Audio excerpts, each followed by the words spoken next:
नौ जनवरी शनिचरवार की शाम है। प्रोग्राम देश प्रदेश के सारे ही दर्शकों को बलजिंदर सिंह अटवाल वालों सत श्री अकाल। आप साਰਿਆਂ ਦਾ ही प्रोग्राम ਦੇ ਵਿੱਚ ਨਿੱਘਾ ਤੇ ਹਾਰदिक स्वागत है। एक बार फिर ਅਸੀਂ ਆਪਣੇ ਸਾਰੇ ਹੀ ਦਰਸ਼ਕਾਂ ਨੂੰ ਨਵੇਂ ਸਾਲ ਦੀਆਂ ਤੇ ਸ਼੍ਰੀ ਗੁਰੂ ਗੋਬਿੰਦ ਸਿੰਘ ਜੀ ਮਹਾਰਾਜ ਦੇ ਪ੍ਰਕਾਸ਼ ਉਤਸਵ ਦੀਆਂ ਬਹੁਤ-ਬਹੁਤ ਮੁਬਾਰਕਾਂ ਪੇਸ਼ ਕਰਦੇ ਹਾਂ।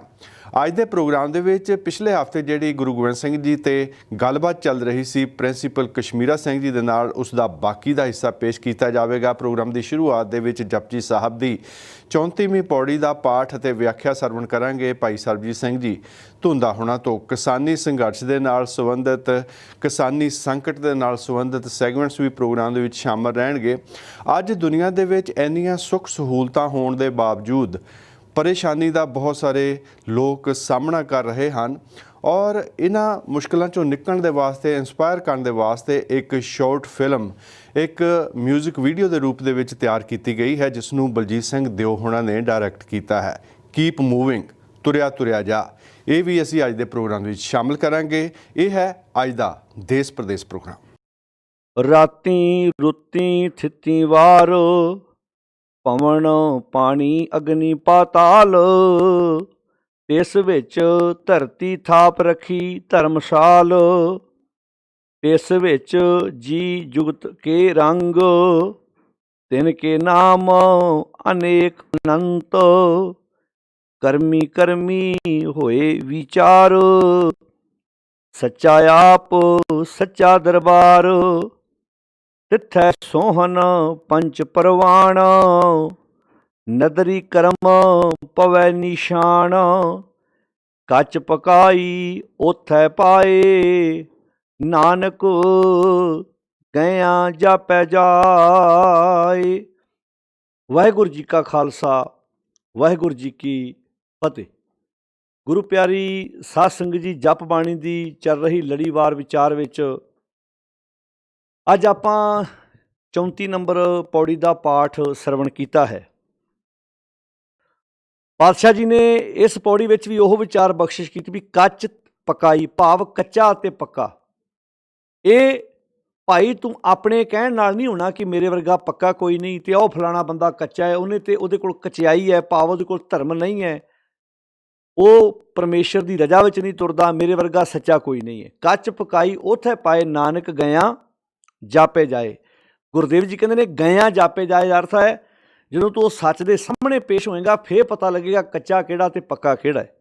ਮਨਮੁਖ ਭੁੱਲੇ ਹੋਏ ਵਿਸ਼ਿਆਂ ਵਕਾਰਾਂ ਦਾ ਕੱਚਾ ਧਨ ਇਕੱਠਾ ਕਰੀ ਜਾਂਦੇ ਨੇ। ਕਾਚਾ ਧਨ ਸੰਚੈ ਮੂਰਖ ਗਵਾਰ, ਮਨਮੁਖ ਭੂਲੇ ਅੰਧ ਗਵਾਰ, ਵਿਖਿਆ ਕਹਿ ਧਨ। ਵਿਖ ਦਾ ਅਰਥ ਹੈ ਯਾਰ ਵਿਸ਼ੇ ਵਕਾਰ, ਮਾੜੀ ਸੋਚ। ਵਿਖਿਆ ਦਾ ਜਿਹੜਾ ਧਨ ਹੈ, ਵਿਖਿਆ ਕਹਿ ਧਨ ਸਦਾ ਦੁੱਖ ਹੋਏ, ਨਾ ਸਾਥ ਜਾਏ ਨਾ ਪ੍ਰਾਪਤ ਹੋਏ। ਸਾਥ ਜਾਏ ਦਾ ਅਰਥ ਕੀ ਹੈ? ਨਾ ਤੇ ਇਹਨੇ ਜ਼ਿੰਦਗੀ 'ਚ ਕਿਤੇ ਸਾਡੇ ਨਾਲ ਤੁਰਨਾ ਹੈ, ਨਾ ਪ੍ਰਾਪਤ ਹੋਏ, ਨਾ ਇਹਦੇ ਵਿੱਚੋਂ ਜ਼ਿੰਦਗੀ ਦਾ ਕੋਈ ਸਾਨੂੰ ਰਹੱਸ ਪ੍ਰਾਪਤ ਹੋਣਾ ਹੈ, ਨਾ ਜ਼ਿੰਦਗੀ ਦੇ ਵਿੱਚੋਂ ਕੋਈ ਕਾਮਯਾਬੀ ਹੋਣੀ ਹੈ। ਇਹਨੇ ਸਾਡੀ ਜ਼ਿੰਦਗੀ ਨੂੰ ਡੇਗਣਾ ਹੈ। ਪਾਤਸ਼ਾਹ ਜੀ ਇੱਥੇ ਜਿਹੜੀ ਗੱਲ ਕਰ ਰਹੇ ਬਹੁਤ ਕਮਾਲ ਦੀ ਹੈ ਵੀ ਕੱਚ ਪਕਾਈ ਉੱਥੇ ਪਾਏ, ਕੱਚਾ ਹੈ ਕਿ ਪੱਕਾ ਹੈ, ਇਹ ਤੂੰ ਆਪਣੀ ਮਰਜ਼ੀ ਨਾਲ ਨਹੀਂ ਕਹਦਾ ਮੇਰੇ ਵਰਗਾ। ਕਿਉਂਕਿ ਇਹੋ ਜਿਹੀ ਤਾਂ ਗੱਲ ਸੀ, ਜਿਵੇਂ ਆਪਾਂ ਪਿਛਲੀ ਪੌੜੀ 'ਚ ਪੜ੍ਹ ਆਏ ਹਾਂ ਵੀ ਕਿਸੇ ਨੇ ਆਖਣ 'ਤੇ ਜ਼ੋਰ ਦਿੱਤਾ, ਕਿਸੇ ਨੇ ਚੁੱਪ ਰਹਿਣ 'ਤੇ ਜ਼ੋਰ ਦਿੱਤਾ, ਕਿਸੇ ਨੇ ਕਿਹਾ ਮੇਰੇ ਵਰਗੀ ਤੇ ਰੱਬ ਨਾਲ ਇੱਕ ਮਿਕਤਾ ਕੋਈ ਨਹੀਂ, ਉਹਨੇ ਇਸ ਗੱਲ 'ਤੇ ਜ਼ੋਰ ਦਿੱਤਾ। ਕਿਸੇ ਨੇ ਕਿਹਾ ਮੇਰੇ ਵਰਗਾ ਦਾਨੀ ਕੋਈ ਨਹੀਂ, ਉਸ ਨੇ ਇਸ ਗੱਲ 'ਤੇ ਜ਼ੋਰ ਦਿੱਤਾ। ਕਿਸੇ ਨੇ ਕਿਹਾ ਮੇਰੇ ਵਰਗਾ ਧਾਰਮਿਕ ਜੀਵਨ ਕਿਸੇ ਕੋਲ ਨਹੀਂ, ਕਿਸੇ ਨੇ ਇਸ ਗੱਲ 'ਤੇ ਜ਼ੋਰ ਦਿੱਤਾ। ਉਹ ਆਪਣੇ ਆਪ ਨੂੰ ਉੱਤਮ ਗਿਣਦਾ ਸੀ। ਤਾਂ ਪਾਤਸ਼ਾਹ ਨੇ ਕਹਿਤਾ ਜਿਸ ਹੱਥ ਜ਼ੋਰ ਕਰ ਵੇਖਿਆ ਸੋਏ, ਨਾਨਕ ਉੱਤਮ ਨੀਚ ਨਾ ਕੋਈ।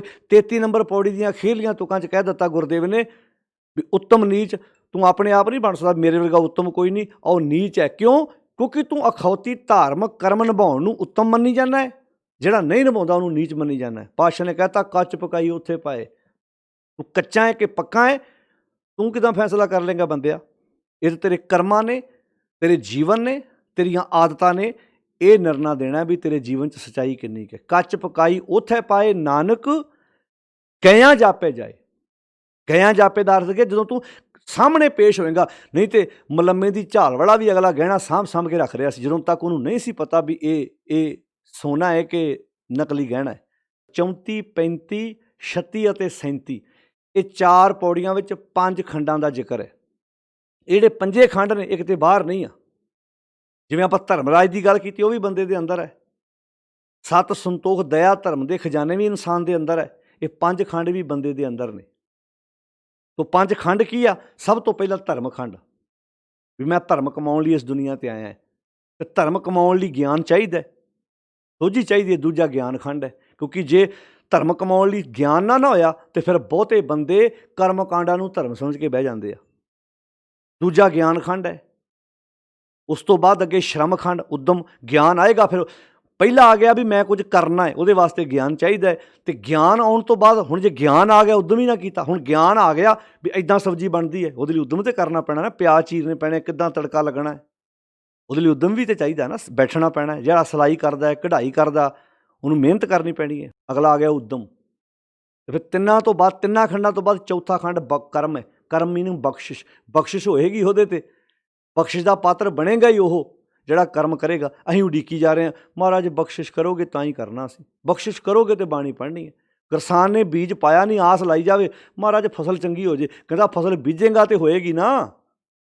ਇਹ 5 ਖੰਡ ਜਦੋਂ ਅਸੀਂ ਜਪਜੀ ਸਾਹਿਬ 'ਚ ਲੜੀਵਾਰ ਸਮਝ ਲਏ, ਧਰਮ ਖੰਡ, ਗਿਆਨ ਖੰਡ, ਸ਼ਰਮ ਖੰਡ, ਬਖਸ਼ਿਸ਼ ਕਰਮ ਖੰਡ, ਤੇ ਫਿਰ 5ਵੇਂ ਥਾਂ ਤੇ ਸੱਚਖੰਡ ਵਸੈ ਨਿਰੰਕਾਰ। ਵੱਖਰੀ ਗੱਲ ਹੈ, ਸੱਚਖੰਡ ਵੀ ਅਸੀਂ ਉੱਤੇ ਜਾ ਟੰਗਿਆ। ਸੱਚਖੰਡ ਵਾਸੀ ਬ੍ਰਹਮ ਗਿਆਨੀ ਲਟਰਮ ਪਟਰਮ ਇੱਦਾਂ ਬੋਲੇ ਜਾਂਦੇ ਆ। ਸੱਚ ਤੁਸੀਂ ਵੇਖੋ ਵੱਡੇ ਵੱਡੇ ਪੋਸਟਰਾਂ 'ਤੇ ਲਿਖਿਆ ਹੁੰਦਾ, ਤਾਂ ਬੰਦੇ ਦੇ ਦਿਮਾਗ 'ਚ ਇਹ ਆਉਂਦਾ ਸੱਚਖੰਡ ਵਾਸੀ ਉੱਤੇ ਹੈ ਕੋਈ।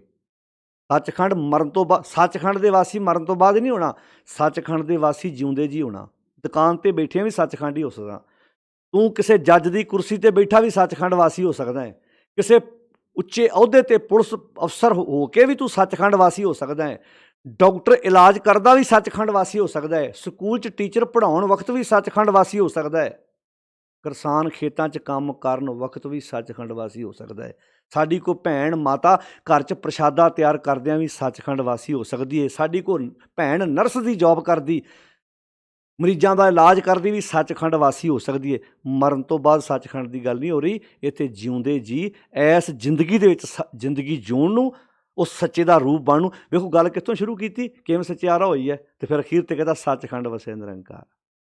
ਆਹ ਜਿਹੜੀ ਪੌੜੀ ਹੈ, ਇਹ ਤੋਂ ਧਰਮਖੰਡ ਦੀ ਗੱਲ ਆਰੰਭ ਹੁੰਦੀ ਹੈ। ਉਹ ਪਾਤਸ਼ਾਹ ਕਹਿੰਦੇ ਤੈਨੂੰ ਹੁਣ ਧਰਮ ਕਮਾਉਣ ਲਈ ਕੀ ਮਿਲਿਆ? ਕਹਿੰਦੇ ਰਾਤੀ, ਰੁੱਤੀ, ਥਿੱਤੀ, ਵਾਰ। ਰਾਤਾਂ, ਰੁੱਤਾਂ, ਥਿੱਤਾਂ, ਵਾਰ, ਇਹ ਬਹੁਵਚਨ ਸਾਰੇ ਸ਼ਬਦ। ਰਾਤੀ, ਰੁੱਤੀ, ਥਿੱਤੀ, ਵਾਰ। ਪਵਨ, ਪਾਣੀ, ਅਗਨੀ, ਪਾਤਾਲ। ਆ ਜਿੰਨਾ ਕੁਝ ਮਿਲਿਆ ਹੈ ਨਾ, ਇਹ ਸਾਰਾ ਜਿਹੜਾ ਜੋ ਵੀ ਤੈਨੂੰ ਮਿਲਿਆ, ਰਾਤਾਂ ਨੇ, ਰੁੱਤਾਂ ਨੇ, ਥਿੱਤਾਂ ਨੇ, ਵਾਰ ਨੇ, ਹਵਾ ਹੈ, ਪਾਣੀ ਹੈ, ਅੱਗ ਹੈ, ਜਿੱਥੇ ਆਪਾਂ ਬੈਠੇ ਹਾਂ। ਰਾਤੀ, ਰੁੱਤੀ, ਥਿੱਤੀ, ਵਾਰ, ਪਵਨ, ਪਾਣੀ, ਅਗਨੀ, ਪਾਤਾਲ। ਤੇ ਪਾਤਸ਼ਾਹ ਅੱਗੇ ਬਖਸ਼ਿਸ਼ ਕਰਦੇ ਨੇ ਤਿਸ ਵਿੱਚ, ਇਹਨਾਂ ਸਾਰਿਆਂ ਦੇ ਇਕੱਠ ਵਿੱਚ, ਸਾਰਿਆਂ ਦੇ ਇਕੱਠ ਵਿੱਚ, ਇਸ ਵਿੱਚ ਧਰਤੀ ਥਾਪ ਰੱਖੀ ਧਰਮਸਾਲ। ਧਰਤੀ ਨੂੰ ਥਾਪ ਕੇ ਤੈਨੂੰ ਧਰਮ ਕਮਾਉਣ ਲਈ ਜਗ੍ਹਾ ਬਣਾ ਕੇ ਦੇ ਦਿੱਤੀ ਵੀ ਬੰਦਿਆ ਲੈ ਇਹਦੇ ਵਿੱਚ ਬਹਿ ਕੇ ਹੁਣ ਧਰਮ ਕਮਾ, ਜਿੰਨਾ ਕਮਾਇਆ ਜਾਂਦਾ ਤੇਰੇ ਕੋਲੋਂ। ਇੱਥੋਂ ਗੱਲ ਸਮਝ ਆਉਂਦੀ ਨਾ ਵੀ ਗੁਰੂ ਨਾਨਕ ਸਾਹਿਬ ਜੀ ਨੇ ਭਾਈ ਲਾਲੋ ਦੇ ਘਰ ਨੂੰ ਧਰਮਸ਼ਾਲ ਕਿਉਂ ਬਣਾਇਆ ਸੀ, ਵੀ ਇੱਥੋਂ ਧਰਮ ਕਮਾਉਣਾ ਸਿੱਖ ਤੇ ਸੰਸਾਰ ਦੀ ਇਸ ਧਰਮਸ਼ਾਲਾ 'ਚ ਧਰਮ ਜਾ ਕੇ ਕਮਾ, ਇੱਥੋਂ ਸਿੱਖ ਲਾ। ਜਿਵੇਂ ਜਿਵੇਂ ਸਕੂਲ 'ਚੋਂ ਬੱਚਾ ਐਜੂਕੇਸ਼ਨ ਲੈ ਕੇ ਕਿੱਥੇ ਕਿੱਥੇ ਪਹੁੰਚ ਜਾਂਦਾ ਹੈ, ਇੱਦਾਂ ਹੀ ਪਹਿਲਾਂ ਧਰਮਸ਼ਾਲਾ ਕਿਹਾ, ਫਿਰ ਗੁਰਦੁਆਰਾ ਕਿਹਾ। ਵੱਖਰੀ ਗੱਲ ਹੈ ਅੱਜ ਉਹ ਕੰਮ ਨਹੀਂ ਨਿਭਾਏ ਜਾ ਰਹੇ ਜਿਨ੍ਹਾਂ ਕੰਮਾਂ ਲਈ ਗੁਰਦੁਆਰੇ ਤੇ ਸੰਸਥਾਵਾਂ ਬਣੀਆਂ ਸਨ। ਇੱਥੇ ਤਾਂ ਸੋਝੀ ਲੈਣੀ ਸੀ, ਗੁਰਦੁਆਰੇ ਹੋਏ ਸੋਝੀ ਪਾਈ ਸੀ, ਇੱਥੋਂ ਸੋਝੀ ਮਿਲਣੀ ਚਾਹੀਦੀ ਸੀ। ਅਸੀਂ ਬਣਾ ਦਿੱਤੇ ਪੂਜਾ ਦੇ ਸਥਾਨ ਵੀ, ਆਓ ਮੱਥਾ ਟੇਕੋ, ਪਰਿਕਰਮਾ ਕਰੋ, 10 ਰੁਪਏ ਗੋਲ 'ਚ ਪਾਓ ਤੇ ਅੱਗੇ ਚੱਲ ਜਾਓ। ਅੰਦਰ ਅਮੀਰ ਬੰਦਾ ਵੀ ਕਿਸੇ ਗਰੀਬ ਦੀ ਜੁੱਤੀ ਚੁੱਕ ਕੇ ਮੱਥੇ ਨੂੰ ਲਾ ਰਿਹਾ ਹੈ, ਅੰਦਰ ਉਹਦੇ ਮੁਤਾਬਕ ਇੱਥੇ ਧਰਮ ਕਮਾ ਲਿਆ, ਤੇ ਬਾਹਰ ਜੁੱਤੀਆਂ ਚੁੱਕ ਕੇ ਮਾਰਦਾ ਹੈ, ਗਲ ਪੈਂਦਾ ਹੈ। ਜਦੋਂ ਧਰਮ ਕਮਾਉਣ ਦੀ ਗੱਲ ਸਮਝ ਆ ਗਈ, ਫਿਰ ਘਰ ਵੀ ਧਰਮਸ਼ਾਲਾ ਦਿਖਣੀ ਸਾਨੂੰ। ਘਰਾਂ 'ਚ ਬੰਦਾ ਪਖੰਡ ਥੋੜ੍ਹਾ ਕਰੇਗਾ। ਫਿਰ ਤਾਂ ਜਿਹੜਾ ਗੁਰਦੁਆਰੇ ਜਾ ਕੇ ਇੱਦਾਂ ਹੱਥ ਜੋੜਦਾ, ਫਿਰ ਘਰ ਵੀ ਇਦਾਂ ਜੀਵਨ ਜੀਵੇਗਾ। ਫੇਰ ਥੋੜ੍ਹਾ ਕਹੇਗਾ ਉੱਥੇ ਜਾ ਕੇ ਬੜੀ ਸ਼ਾਂਤੀ ਮਿਲਦੀ ਮੈਨੂੰ, ਫਿਰ ਉਹਨੇ ਕਹਿਣਾ ਮੈਨੂੰ ਘਰੇ ਵੀ ਸ਼ਾਂਤੀ ਮਿਲਦੀ ਹੈ। ਬਾਣੀ ਆਹ ਕਹਿ ਰਹੀ ਹੈ, ਬਾਣੀ ਜ਼ਿੰਦਗੀ ਜਿਉਣ ਦਾ ਤਰੀਕਾ ਦੱਸਦੀ ਪਈ ਹੈ। ਫਿਰ ਗੁਰਦੇਵ ਨੇ ਕਿੱਡੇ ਪਿਆਰੇ ਖਿਆਲ ਦਿੱਤੇ ਇੱਥੇ। ਜੇ ਮੁਸਲਮਾਨ ਭਰਾ ਅੱਲਾ ਮੱਕੇ 'ਚ ਮੰਨਦਾ ਹੈ, ਹਿੰਦੂ ਵੀਰ ਮੂਰਤੀ 'ਚ ਆਪਣੇ ਭਗਵਾਨ ਨੂੰ ਮੰਨਦਾ ਹੈ, ਅਤੇ ਜੇ ਅਸੀਂ ਵੀ ਇਹ ਕਹੀਏ ਮੈਂ ਗੁਰੂ ਘਰ ਚੱਲੇ ਹਾਂ, ਫਿਰ ਸਾਡੇ ਤੋਂ ਉਹਨਾਂ 'ਚ ਫਰਕ ਹੀ ਰਹਿ ਗਿਆ। ਸਾਡਾ ਗੁਰੂ ਘਰ ਨਹੀਂ ਹੈ, ਸਾਡਾ ਗੁਰਦੁਆਰਾ ਹੈ। ਗੁਰੂ ਦਾ ਘਰ ਸਾਰਾ ਸੰਸਾਰ ਹੈ। ਗੁਰੂ ਚਾਰ ਦੀਵਾਰੀ 'ਚ ਕੈਦ ਨਹੀਂ ਹੈ। ਅਸੀਂ ਗੁਰਦੁਆਰੇ ਗੁਰੂ ਨੂੰ ਮਿਲਣ ਨਹੀਂ ਜਾਂਦੇ, ਅਸੀਂ ਗੁਰੂ ਦੇ ਕੋਲੋਂ ਲਈ ਸਿੱਖਿਆ ਨਾਲ ਵਿਆਪਕ ਪਰਮੇਸ਼ਰ ਦੇ ਬਾਰੇ ਗਿਆਨ ਲੈਣ ਜਾਂਦੇ ਹਾਂ। ਗੁਰੂਦੁਆਰੇ ਹੋਏ ਸੋਝੀ ਪਾਏ ਸੀ। ਤਾਂ ਹੀ ਤੁਸੀਂ ਵੇਖੋ ਗੁਰੂ ਘਰ ਸ਼ਬਦ ਅਸੀਂ ਬੋਲ ਦਿੰਦੇ ਹਾਂ, ਪਰ ਲਿਖਿਆ ਗੁਰਦੁਆਰਾ ਹੁੰਦਾ ਉੱਥੇ। ਗੁਰੂ ਘਰ ਨਹੀਂ, ਗੁਰਦੁਆਰਾ। ਗੁਰੂ ਦਾ ਗ੍ਰਹਿ ਕਿਹੜਾ ਹੈ? ਕਾਸ਼ ਕਿਤੇ ਇਹਨਾਂ ਸ਼ਬਦਾਂ ਦੀ ਅਸੀਂ ਵਿਆਖਿਆ ਕੀਤੀ ਸਮਝੀ ਹੁੰਦੀ ਵੀ ਗੁਰੂ ਦਾ ਘਰ ਸਾਰਾ ਸੰਸਾਰ ਹੈ, ਤੇ ਫਿਰ ਜਿਹੜਾ ਬੰਦਾ ਇਕੱਲੇ ਗੁਰਦੁਆਰੇ ਨੂੰ ਗੁਰੂ ਦਾ ਘਰ ਸਮਝ ਰਿਹਾ, ਉੱਥੇ ਕਿੱਦਾਂ ਜਲ ਪਿਆ ਰਿਹਾ, ਕਿੱਦਾਂ ਜੋੜੇ ਸਾਫ਼ ਕਰ ਰਿਹਾ, ਕਿੱਦਾਂ ਝਾੜੂ ਪੋਚੇ ਲਾ ਰਿਹਾ। ਤੇ ਘਰ ਮਾਂ ਪਾਣੀ ਨੂੰ ਤਰਸਦੀ ਪਈ ਹੈ, ਘਰ ਭਰਾ ਪਾਣੀ ਨੂੰ ਤਰਸਦਾ ਪਿਆ ਹੈ। ਘਰ ਘਰ ਅੰਦਰ ਧਰਮਸਾਲ ਹੋਵੇ ਕੀਰਤਨ ਸਦਾ ਵਿਛੋਆ, ਕਿਉਂ ਕਿਹਾ ਸੀ ਵੀ ਆਪਣੇ ਘਰ ਨੂੰ ਧਰਮਸ਼ਾਲਾ ਬਣਾ ਲਾ। ਗੁਰਦੁਆਰੇ ਤੱਕ ਨਾ ਰਵੇ ਕੰਮ, ਗੁਰਦੁਆਰੇ ਤੋਂ ਆਪਣੇ ਘਰ ਤੱਕ ਧਰਮਸਾਲ ਲੈ ਜਾ। ਫਿਰ ਜਦੋਂ ਇੱਥੋਂ ਧਰਮ ਕਮਾਏਗਾ, ਸੰਸਾਰ ਤੇਰੇ ਲਈ ਸੋਹਣਾ ਧਰਮਸਾਲ ਕਮਾਉਣ ਵਾਲੀ ਜਗ੍ਹਾ ਬਣ ਜਾਏਗੀ। ਜਦੋਂ ਅਸੀਂ ਧਰਤੀ ਨੂੰ ਧਰਮਸ਼ਾਲਾ ਮੰਨ ਲਿਆ, ਧਰਤੀ ਸੋਹਣੀ ਜੀ, ਸਾਰਾ ਸੰਸਾਰ ਸਾਨੂੰ ਧਰਮ ਕਮਾਉਣ ਲਈ ਮਿਲਿਆ ਹੈ। ਤਿਸ ਵਿੱਚ ਧਰਤੀ ਥਾਪ ਰੱਖੀ ਧਰਮਸਾਲ, ਤਿਸ ਵਿੱਚ ਜੀ ਜੁਗਤ ਕੇ ਰੰਗ। ਕਹਿਣ ਲੱਗੇ ਉਹਦੇ ਵਿੱਚ ਕਈਆਂ ਕਿਸਮਾਂ ਦੇ ਜੀਵ ਜੰਤੂ ਪੈਦਾ ਹੋਏ ਨੇ। ਤਿਸ ਵਿੱਚ ਜੀ ਜੁਗਤ ਕੇ ਰੰਗ, ਤੇ ਉਹਨਾਂ ਜੀਵਾਂ ਦੇ ਰਹਿਣ ਦੇ ਤਰੀਕੇ ਵੀ ਅਲੱਗ-ਅਲੱਗ ਨੇ। ਮਨੁੱਖ ਆਪਣੇ ਤਰੀਕੇ ਨਾਲ ਰਹਿ ਰਿਹਾ, ਜੀਵ ਜੰਤੂ ਆਪਣੇ ਤਰੀਕੇ ਨਾਲ ਸੰਸਾਰ ਤੇ ਰਹਿ। ਤਿਸ ਵਿੱਚ ਜੀ ਜੁਗਤ ਕੇ ਰੰਗ, ਤਿਨਕੇ ਨਾਮ ਅਨੇਕ ਅਨੰਤ, ਤੇ ਉਹਨਾਂ ਦੇ ਨਾਮ ਵੀ ਅਲੱਗ-ਅਲੱਗ ਨੇ। ਕਹਿੰਦੇ ਕਰਮੀ ਕਰਮੀ ਹੋਏ ਵਿਚਾਰ। ਤੇ ਬੰਦਿਆ ਗੱਲ ਤੇਰੀ ਹੋ ਰਹੀ ਇੱਥੇ, ਉਹਨਾਂ ਦੀ ਨਹੀਂ ਹੋ ਰਹੀ। ਇੱਥੇ ਤੇਰੇ ਕਰਮਾਂ ਦੀ ਵਿਚਾਰ ਹੋਣੀ ਹੈ। ਕੁੱਤਾ ਦਿਸਦਾ ਹੈਗਾ ਵੀ ਉਹੋ ਜਿਹਾ, ਕਾਂ ਜੋ ਦਿਸਦਾ ਹੈ ਉਹੋ ਜਿਹਾ, ਸੱਪ ਜੋ ਦਿਸਦਾ ਉਹ ਹੈ ਉਹੋ ਜਿਹਾ। ਇਸੇ ਕਰਕੇ ਬਾਣੀ 'ਚ ਕਿਤੇ ਨਹੀਂ ਕਿਹਾ ਕਿਸੇ ਜਾਨਵਰ ਨੂੰ ਕਿਹਾ ਕਿ ਤੂੰ ਜਾਨਵਰ ਬਣ ਜਾ, ਸੱਪ ਨੂੰ ਕਿਹਾ ਤੂੰ ਸੱਪ ਬਣ ਜਾ। ਉਹ ਕਹਿੰਦਾ ਜੋ ਹੈਗਾ ਉਹ ਹੈਗਾ। ਬੰਦੇ ਨੂੰ ਕਹਿਣਾ ਪੈਂਦਾ ਬੰਦਿਆ ਤੂੰ ਬੰਦਾ ਬਣ ਜਾ, ਇੱਦਾਂ ਕਹਿਣਾ ਪੈਂਦਾ ਨਾ। ਪਿਓ ਵੀ ਪੁੱਤ ਨੂੰ ਨਹੀਂ ਕਹਿੰਦਾ ਕਾਕਾ ਤੈਨੂੰ ਬੰਦਾ ਬਣਾ ਦੂੰ। ਉਹ ਅੱਗਿਓਂ ਕੀ ਕਹਿੰਦਾ ਭਲਾ? ਹੁਣ ਉਹਦੇ ਮੁਤਾਬਕ ਤੇ ਉਹ ਬੰਦਾ ਹੀ ਹੈ, ਸੱਚੀ ਬੰਦਾ ਹੈ। ਭਰਾ ਦਾ ਕਤਲ ਕਰ ਰਿਹਾ, 4 ਛਿਲਣਾ ਬਦਲੇ ਤੂੰ ਬੰਦਾ ਹੈ। ਜਿਸ ਮਾਂ ਨੇ ਜਨਮ ਦਿੱਤਾ ਉਹਦਾ ਤੂੰ ਗਾਟਾ ਲਾ ਰਿਹਾ, ਤੂੰ ਬੰਦਾ ਹੈ। ਜਨਮ ਤੋਂ ਪਹਿਲਾਂ ਤੂੰ ਧੀ ਨੂੰ ਮਾਰ ਰਿਹਾ, ਤੂੰ ਬੰਦਾ ਹੈ। ਦਾਜ ਦੇ ਬਦਲੇ ਤੇਰੇ ਤੋਂ ਸਤਾਈ ਹੋਈ ਅਗਲੇ ਆਪਣੇ ਤੇ ਤੇਲ ਪਾ ਕੇ ਸਾੜ ਲੈਂਦੀ, ਤੂੰ ਬੰਦਾ ਹੈ। ਕਰਮੀ ਕਰਮੀ ਹੋਏ ਵਿਚਾਰ। ਇੱਥੇ ਬਾਕੀ ਕਿਸੇ ਜੀਵ ਜੰਤੂਆਂ ਦੇ ਕਰਮਾਂ ਦਾ ਹਿਸਾਬ ਨਹੀਂ ਹੋਣਾ, ਉਹ ਤੇ ਜੋ ਦਿਸ ਰਹੇ ਹੈਗੇ ਬੰਦਿਆ, ਗੱਲ ਤੇ ਤੇਰੀ ਹੋ ਰਹੀ ਹੈ। ਪਰ ਯਾਦ ਰੱਖੀ, ਨਾ ਮਾਤਾ ਦੇ ਗਰਭ 'ਚੋਂ ਧਰਮੀ ਪੈਦਾ ਹੋਇਆ ਹੈ, ਤੇ ਨਾ ਮਾਤਾ ਦੇ ਗਰਭ 'ਚੋਂ ਪਾਪੀ ਪੈਦਾ ਹੋਇਆ ਹੈ। ਇੱਥੇ ਤਾਂ ਤੇਰੇ ਕਰਮਾਂ ਨੇ ਤੈਨੂੰ ਧਰਮੀ ਤੇ ਪਾਪੀ ਬਣਾਉਣਾ ਹੈ। ਤੇਰੀਆਂ ਆਦਤਾਂ ਨੇ, ਤੇਰੇ ਵਿਚਾਰਾਂ ਨੇ। ਜਿੱਦਾਂ ਦੇ ਤੂੰ ਕਰਮ ਕੀਤੇ ਉੱਦਾਂ ਹੀ ਵਿਚਾਰ ਹੋਏਗੀ। ਕਿਉਂਕਿ ਸੱਚਾ ਆ ਉਹ ਸੱਚਾ ਦਰਬਾਰ, ਤੇ ਉਹ ਅਦਾਲਤ ਥੋੜ੍ਹਾ ਵੀ ਤੂੰ ਜੱਜ ਖਰੀਦ ਲੇਗਾ। ਉਹ ਆਪ ਸੱਚਾ, ਉਹਦਾ ਦਰਬਾਰ ਵੀ ਸੱਚਾ। ਤੇ ਦਰਬਾਰ ਕਿੱਥੇ ਹੈ? ਤੇਰੇ ਅੰਦਰ। ਦਰਬਾਰ ਕਿਤੇ ਵੱਖਰਾ ਥੋੜ੍ਹਾ ਲੱਗਾ ਹੈ। ਇੱਥੇ ਸੋਹਣ ਪੰਚ ਪ੍ਰਵਾਨ, ਉੱਥੇ ਉਹ ਸ਼ੋਭਾ ਪਾਉਂਦੇ ਨੇ ਪੰਚ ਜਨ, ਭਾਵ ਜਿਹਨੇ ਸੁਣ ਕੇ ਸਮਝ ਕੇ ਗੱਲ ਨੂੰ ਮੰਨ ਲਿਆ। ਤਿੱਥੇ ਸੋਹਣ ਪੰਚ ਪ੍ਰਵਾਨ, ਤੇ ਨਦਰੀ ਕਰਮ ਪਵੈ ਨਿਸ਼ਾਨ। ਉਹਦੇ 'ਤੇ ਫਿਰ ਨਦਰੀ ਕਰਮ ਉਹਦੀ ਬਖਸ਼ਿਸ਼ ਦਾ ਨਿਸ਼ਾਨ ਪੈਂਦਾ। ਉਹ ਫਿਰ ਉਹਨੂੰ ਦੱਸਣ ਦੀ ਲੋੜ ਥੋੜ੍ਹਾ ਪੈਂਦੀ ਹੈ। ਉਹਦੇ ਵਿਰੋਧੀ ਵੀ ਫਿਰ ਕਹਿੰਦੇ ਨੇ ਠੀਕ ਹੈ, ਭਾਵੇਂ ਸਾਡੇ ਧੜੇ ਦਾ ਬੰਦਾ ਨਹੀਂ ਹੈ, ਪਰ ਇਸ ਬੰਦੇ ਨੇ ਕਿਸੇ ਦਾ ਨੁਕਸਾਨ ਨਹੀਂ ਕੀਤਾ। ਪਾਤਸ਼ਾਹ ਇੱਥੇ ਬਖਸ਼ਿਸ਼ ਭਰੇ ਬਚਨ ਕਰ ਰਹੇ ਨੇ। ਨਦਰੀ ਕਰਮ ਪਵੈ ਨਿਸ਼ਾਨ, ਤੇ ਕੱਚ ਪਕਾਈ ਉੱਥੇ ਪਾਏ, ਨਾਨਕ ਗਇਆ ਜਾਪੇ ਜਾਏ। ਇਹ ਕੱਚਾ ਹੈ ਕਿ ਪੱਕਾ ਹੈ, ਇਹਦਾ ਫੈਸਲਾ ਤੂੰ ਥੋੜ੍ਹਾ ਕਰਨਾ ਹੈ। ਤੂੰ ਤੇ ਆਪਣੇ ਆਪ 'ਚ ਕਿਹੜਾ ਬੰਦਾ ਆਪਣੇ ਆਪ ਨੂੰ ਕੱਚਾ ਮੰਨਣ ਨੂੰ ਤਿਆਰ? ਮੈਂ ਕੱਚਾ ਵਾਂ, ਮੈਂ ਤਾਂ ਪੱਕਾ ਭਾਈ, ਮੈਂ ਤਾਂ ਸਹੀ ਹਾਂ, ਦੂਜਾ ਗਲਤ ਹੈ। ਕਹਿੰਦੇ ਇਹ ਤਾਂ ਤੇਰੀਆਂ ਆਦਤਾਂ ਨੇ।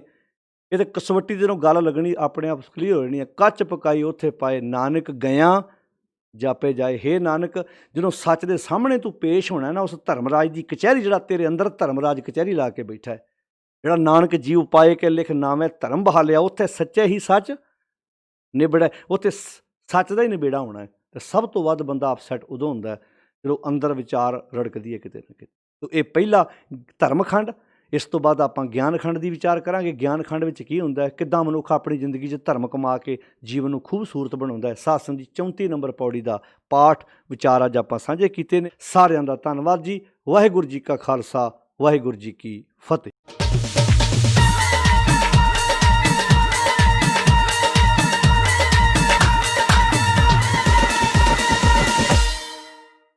ਭਾਰਤ ਦੇ ਇਤਿਹਾਸ ਦੇ ਵਿੱਚ ਜਾਂ ਦੁਨੀਆ ਦੇ ਇਤਿਹਾਸ ਦੇ ਵਿੱਚ ਨਜ਼ਰ ਮਾਰਦੇ ਹਾਂ ਤਾਂ ਵੱਖ-ਵੱਖ ਸਮਿਆਂ ਤੇ ਅਕਾਲ ਪੈਂਦੇ ਰਹੇ ਹਨ, ਭੁੱਖਮਰੀ ਹੁੰਦੀ ਰਹੀ ਹੈ, ਖੇਤੀ ਸੰਕਟ ਆਉਂਦੇ ਰਹੇ ਹਨ। ਪਰ ਵੱਖ-ਵੱਖ ਸਮਿਆਂ ਤੇ ਇਹ ਸੰਕਟ ਵੱਖ-ਵੱਖ ਮੁਲਕਾਂ ਦੇ ਵਿੱਚ ਵੱਖਰੀ ਤਰ੍ਹਾਂ ਦੇ ਰਹੇ ਹਨ। ਪੰਜਾਬ ਦਾ ਖੇਤੀ ਸੰਕਟ ਪਹਿਲਾਂ ਕਿਹੋ ਜਿਹਾ ਸੀ, ਅੱਜ ਕਿਹੋ ਜਿਹਾ ਹੈ, ਭਵਿੱਖ ਦੇ ਵਿੱਚ ਕਿਹੋ ਜਿਹਾ ਹੋ ਸਕਦਾ ਹੈ, ਇਸ ਤੇ ਆਧਾਰਿਤ ਇੱਕ ਸਾਡਾ ਫੀਚਰ ਜਿਹੜਾ ਅਸੀਂ ਪਿਛਲੇ ਹਫ਼ਤੇ ਸ਼ੁਰੂ ਕੀਤਾ ਸੀ, ਰਿਸ਼ੀ ਨਾਗਰ ਹੋਣਾ ਦੇ ਨਾਲ ਉਸ ਦੀ ਦੂਸਰੀ ਕਿਸ਼ਤ ਹਾਜ਼ਰ ਹੈ। ਹੁਣ ਤੱਕ ਤੁਸੀਂ ਦੇਖਿਆ ਕਿ ਭਾਰਤ ਵਿੱਚ ਅਕਾਲ ਕਿੱਥੇ-ਕਿੱਥੇ ਤੇ ਕਿਉਂ ਪੈਂਦੇ ਰਹੇ, ਕਿਸ ਤਰ੍ਹਾਂ ਖੇਤੀਬਾੜੀ ਨਾਲ ਸੰਬੰਧਿਤ ਕਾਨੂੰਨ ਨਾ ਹੋਣ ਕਰਕੇ ਅਤੇ ਮੌਸਮ ਦੀ ਮਾਰ ਪੈਂਦੀ ਰਹਿਣ ਕਰਕੇ ਇਹ ਅਕਾਲ ਪੈਂਦੇ ਸਨ। ਅੱਜ ਇਸ ਤੋਂ ਅੱਗੇ ਪੰਜਾਬ ਦਾ ਖੇਤੀ ਸੰਕਟ, ਭੂਤ, ਵਰਤਮਾਨ ਤੇ ਭਵਿੱਖ, ਦਾ agro crisis of Punjab, past, present and future. ਸਭ ਤੋਂ ਵੱਡਾ ਅਕਾਲ ਜੇ ਸਾਡੇ ਸਮਿਆਂ ਵਿੱਚ ਪਿਆ ਹੈ ਤਾਂ ਉਹ ਸੀ 1953 ਦਾ ਬੰਗਾਲ ਦਾ ਅਕਾਲ, ਫਿਰ 1966 ਵਿੱਚ ਬਿਹਾਰ ਦਾ ਅਕਾਲ, 1970 ਤੋਂ 1973 ਤੱਕ ਚੱਲਿਆ ਮਹਾਰਾਸ਼ਟਰ ਦਾ ਅਕਾਲ। ਬਰਤਾਨਵੀ ਸ਼ਾਸਨ ਵਿੱਚ ਹੀ ਕਿਸਾਨ ਆਪਣੇ ਹੱਕਾਂ ਲਈ ਉੱਠਣ ਲੱਗ ਪਏ ਸਨ। ਪੰਜਾਬ ਤੋਂ ਉੱਠੀ ਸਭ ਤੋਂ ਪਹਿਲੀ ਆਧੁਨਿਕ ਲਹਿਰ ਪਗੜੀ ਸੰਭਾਲ ਜੱਟਾ ਲਹਿਰ ਸੀ। ਸਾਲ 1907 ਵਿੱਚ ਲਹਿਰ ਸ਼ੁਰੂ ਹੋਈ। ਉਸ ਸਮੇਂ ਸਾਂਝੇ ਪੰਜਾਬ ਦੇ ਲਾਇਲਪੁਰ ਦੇ ਇਲਾਕੇ ਵਿੱਚ ਇਹ ਸੰਘਰਸ਼ ਲੜਿਆ ਗਿਆ। ਸਰਕਾਰ ਨੇ ਇਸ ਇਲਾਕੇ ਵਿੱਚ ਨਹਿਰਾਂ ਕੱਢਣ ਤੋਂ ਬਾਅਦ ਜ਼ਮੀਨ ਦੀ ਅਲਾਟਮੈਂਟ ਸੰਬੰਧੀ ਕਈ ਅਜਿਹੀਆਂ ਸ਼ਰਤਾਂ ਰੱਖ ਦਿੱਤੀਆਂ ਜੋ ਕਿ ਕਿਸਾਨਾਂ ਨੂੰ ਮਨਜ਼ੂਰ ਨਹੀਂ ਸਨ। ਜ਼ਮੀਨ ਦਾ ਮਾਮਲਾ ਨਾ ਦੇਣ ਤੇ ਹੋਰ ਸ਼ਰਤਾਂ ਪੂਰੀਆਂ ਨਾ ਕਰਨ ਦੀ ਸੂਰਤ ਵਿੱਚ ਜ਼ਮੀਨ ਦੀ ਮਾਲਕੀ ਸਰਕਾਰ ਕੋਲ ਚਲੇ ਜਾਣ ਦਾ ਪ੍ਰਬੰਧ ਕੀਤਾ ਗਿਆ ਸੀ। ਬਾਪ ਦੀ ਜ਼ਮੀਨ ਉੱਤੇ ਸਿਰਫ ਵੱਡੇ ਪੁੱਤਰ ਦੀ ਮਾਲਕੀ ਹੋਣ ਦੀ ਗੱਲ ਕਹੀ ਗਈ। ਨਹਿਰੀ ਪਾਣੀ ਨਾਲ ਸਿੰਜੀਆਂ ਜਾਣ ਵਾਲੀਆਂ ਜ਼ਮੀਨਾਂ ਉੱਤੇ ਮਾਲੀਆ ਕਈ ਗੁਣਾ ਵਧਾ ਦਿੱਤਾ ਗਿਆ। ਇਹ ਕੁਝ ਅਜਿਹੇ ਕਦਮ ਸਨ ਜਿਨ੍ਹਾਂ ਦਾ ਕਿਸਾਨਾਂ ਨੇ ਡਟ ਕੇ ਵਿਰੋਧ ਕੀਤਾ। ਇਹਨਾਂ ਸ਼ਰਤਾਂ ਖਿਲਾਫ ਅਤੇ ਕਿਸਾਨਾਂ ਦੇ ਹੱਕਾਂ ਵਿੱਚ ਸਰਦਾਰ ਭਗਤ ਸਿੰਘ ਦੇ ਚਾਚਾ ਜੀ ਸਰਦਾਰ ਅਜੀਤ ਸਿੰਘ ਨੇ ਲੋਕਾਂ ਨੂੰ ਜਾਗਰੂਕ ਕਰਨਾ ਸ਼ੁਰੂ ਕੀਤਾ ਤੇ ਜਲਸੇ ਹੋਣ ਲੱਗ ਪਏ। ਲਾਲਾ ਲਾਜਪਤ ਰਾਏ ਵੀ ਇਸ ਲਹਿਰ ਦੇ ਲੀਡਰ ਬਣੇ ਸਨ। ਸਰਦਾਰ ਅਜੀਤ ਸਿੰਘ ਅਤੇ ਲਾਲਾ ਲਾਜਪਤ ਰਾਏ ਨੂੰ ਜਦੋਂ ਗ੍ਰਿਫਤਾਰ ਕਰਕੇ ਬਰਮਾ ਦੀ ਜੇਲ੍ਹ ਵਿੱਚ ਭੇਜ ਦਿੱਤਾ ਗਿਆ ਤਾਂ ਲੋਕ ਹੋਰ ਭੜਕ ਗਏ। ਅੰਤ ਵਿੱਚ ਦੋਹਾਂ ਆਗੂਆਂ ਨੂੰ ਰਿਹਾ ਕਰ ਦਿੱਤਾ ਗਿਆ ਅਤੇ ਲਹਿਰ ਦੀਆਂ ਬਹੁਤ ਸਾਰੀਆਂ ਮੰਗਾਂ ਮੰਨ ਲਈਆਂ ਗਈਆਂ। ਇਸ ਲਹਿਰ ਵਾਸਤੇ ਉਸ ਵੇਲੇ ਦੇ ਸ਼ਾਇਰ ਲਾਲ ਚੰਦ ਫਲਕ ਦਾ ਗੀਤ ਪਗੜੀ ਸੰਭਾਲ ਜੱਟਾ ਪਗੜੀ ਸੰਭਾਲ ਹੋਏ ਹਾਲੇ ਵੀ ਯਾਦ ਕੀਤਾ ਜਾਂਦਾ ਹੈ। ਪਗੜੀ ਸੰਭਾਲ ਜੱਟਾ ਪਗੜੀ ਸੰਭਾਲੋ। ਪਗੜੀ ਸੰਭਾਲ ਜੱਟਾ ਲਹਿਰ ਤੋਂ ਬਾਅਦ ਬ੍ਰਿਟਿਸ਼ ਰਾਜ ਦੌਰਾਨ ਪੰਜਾਬ ਵਿੱਚ ਹੋਰ ਵੀ ਸਫਲ ਕਿਸਾਨੀ ਸੰਘਰਸ਼ ਹੋਏ ਅਤੇ ਪੰਜਾਬ ਤੋਂ ਬਾਹਰ ਦੇਸ਼ ਵਿਆਪੀ ਕਿਸਾਨੀ ਘੋਲ ਵੀ ਲੜੇ ਗਏ। ਰਾਮਚੰਦਰ ਗੋਹਾ ਦੀ ਕਿਤਾਬ ਗਾਂਧੀ ਬਿਫੋਰ ਇੰਡੀਆ ਵਿੱਚ ਚੰਪਾਰਨ ਸੱਤਿਆਗ੍ਰਹਿ ਦਾ ਵੀ ਜ਼ਿਕਰ ਹੈ, ਜੋ ਇਤਿਹਾਸ ਦੀ ਕਾਫੀ ਮਹੱਤਵਪੂਰਨ ਘਟਨਾ ਮੰਨੀ ਜਾਂਦੀ ਰਹੇਗੀ। ਚੰਪਾਰਨ ਸੱਤਿਆਗ੍ਰਹਿ ਮਹਾਤਮਾ ਗਾਂਧੀ ਦਾ ਪਹਿਲਾ ਸੱਤਿਆਗ੍ਰਹਿ ਸੀ ਤੇ ਇਸ ਦਾ ਭਾਰਤ ਦੀ ਆਜ਼ਾਦੀ ਦੀ ਲੜਾਈ ਵਿੱਚ ਵੀ ਅਹਿਮ ਰੋਲ ਰਿਹਾ। 1917 ਵਿੱਚ ਇਹ ਸੱਤਿਆਗ੍ਰਹਿ ਬਿਹਾਰ ਦੇ ਚੰਪਾਰਨ ਜ਼ਿਲ੍ਹੇ ਤੋਂ ਸ਼ੁਰੂ ਹੋਇਆ। ਜ਼ਮੀਨ ਮਾਲਕਾਂ ਦੇ ਖੇਤਾਂ ਵਿੱਚ ਕਿਰਾਏ ਤੇ ਕੰਮ ਕਰਨ ਵਾਲੇ ਕਿਸਾਨਾਂ ਨੂੰ ਸ਼ਰਤ ਵਜੋਂ ਜ਼ਮੀਨ ਦੇ ਕੁਝ ਹਿੱਸੇ ਉੱਤੇ ਡਾਈ ਬਣਾਉਣ ਲਈ ਵਰਤੇ ਜਾਂਦੇ ਨੀਲ ਦੀ ਖੇਤੀ ਕਰਨ ਲਈ ਕਿਹਾ ਜਾਂਦਾ ਸੀ ਅਤੇ ਪੈਸੇ ਨਹੀਂ ਦਿੱਤੇ ਜਾਂਦੇ ਸਨ। ਜੇ ਕੋਈ ਨੀਲ ਦੀ ਖੇਤੀ ਨਾ ਕਰਦਾ ਤਾਂ ਵੱਧ ਕਿਰਾਇਆ ਵਸੂਲਿਆ ਜਾਂਦਾ। ਮਹਾਤਮਾ ਗਾਂਧੀ ਦੀ ਅਗਵਾਈ ਵਿੱਚ ਜ਼ਮੀਨ ਮਾਲਕਾਂ ਦੇ ਖਿਲਾਫ ਕਈ ਰੋਸ ਮੁਜ਼ਾਹਰੇ ਹੋਏ। ਇਸ ਸੱਤਿਆਗ੍ਰਹਿ ਦੇ ਕਾਰਨ ਬਿਹਾਰ ਚੰਪਾਰਨ ਖੇਤੀ ਕਾਨੂੰਨ ਲਿਆਂਦਾ ਗਿਆ, ਜਿਸ ਵਿੱਚ ਸਾਰੀਆਂ ਮੰਗਾਂ ਮੰਨ ਲਈਆਂ ਗਈਆਂ। ਜੀ ਹਾਂ, ਸਾਰੀਆਂ ਮੰਗਾਂ ਮੰਨੀਆਂ ਗਈਆਂ। ਇਸੇ ਸੱਤਿਆਗ੍ਰਹਿ ਤੋਂ ਬਾਅਦ ਮਹਾਤਮਾ ਗਾਂਧੀ ਨੂੰ ਬਾਪੂ ਕਿਹਾ ਜਾਣ ਲੱਗਿਆ ਸੀ। ਬਾਕੀ ਅਗਲੀ ਕਿਸ਼ਤ ਵਿੱਚ।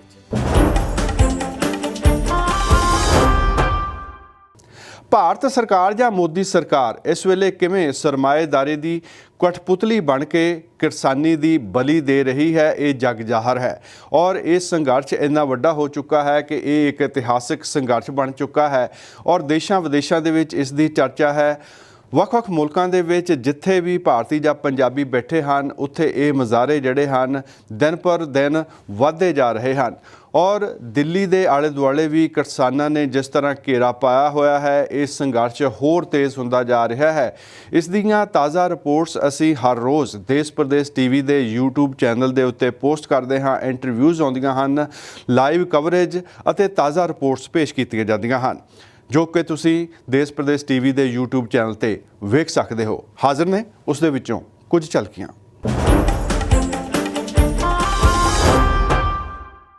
ਦੇਸ਼ ਪਰਦੇਸ ਟੀਵੀ ਵੇਖ ਰਹੇ ਸਾਰੇ ਦਰਸ਼ਕਾਂ ਦਾ ਤੇ ਰੈਡ ਐਫਐਮ ਸੁਣਨ ਵਾਲੇ ਸਾਰੇ ਸਰੋਤਿਆਂ ਦਾ ਇਸ਼ਿਤਾ ਭਾਰਦਵਾਜ ਨਿੱਘਾ ਸਵਾਗਤ ਕਰਦੀ ਹੈ।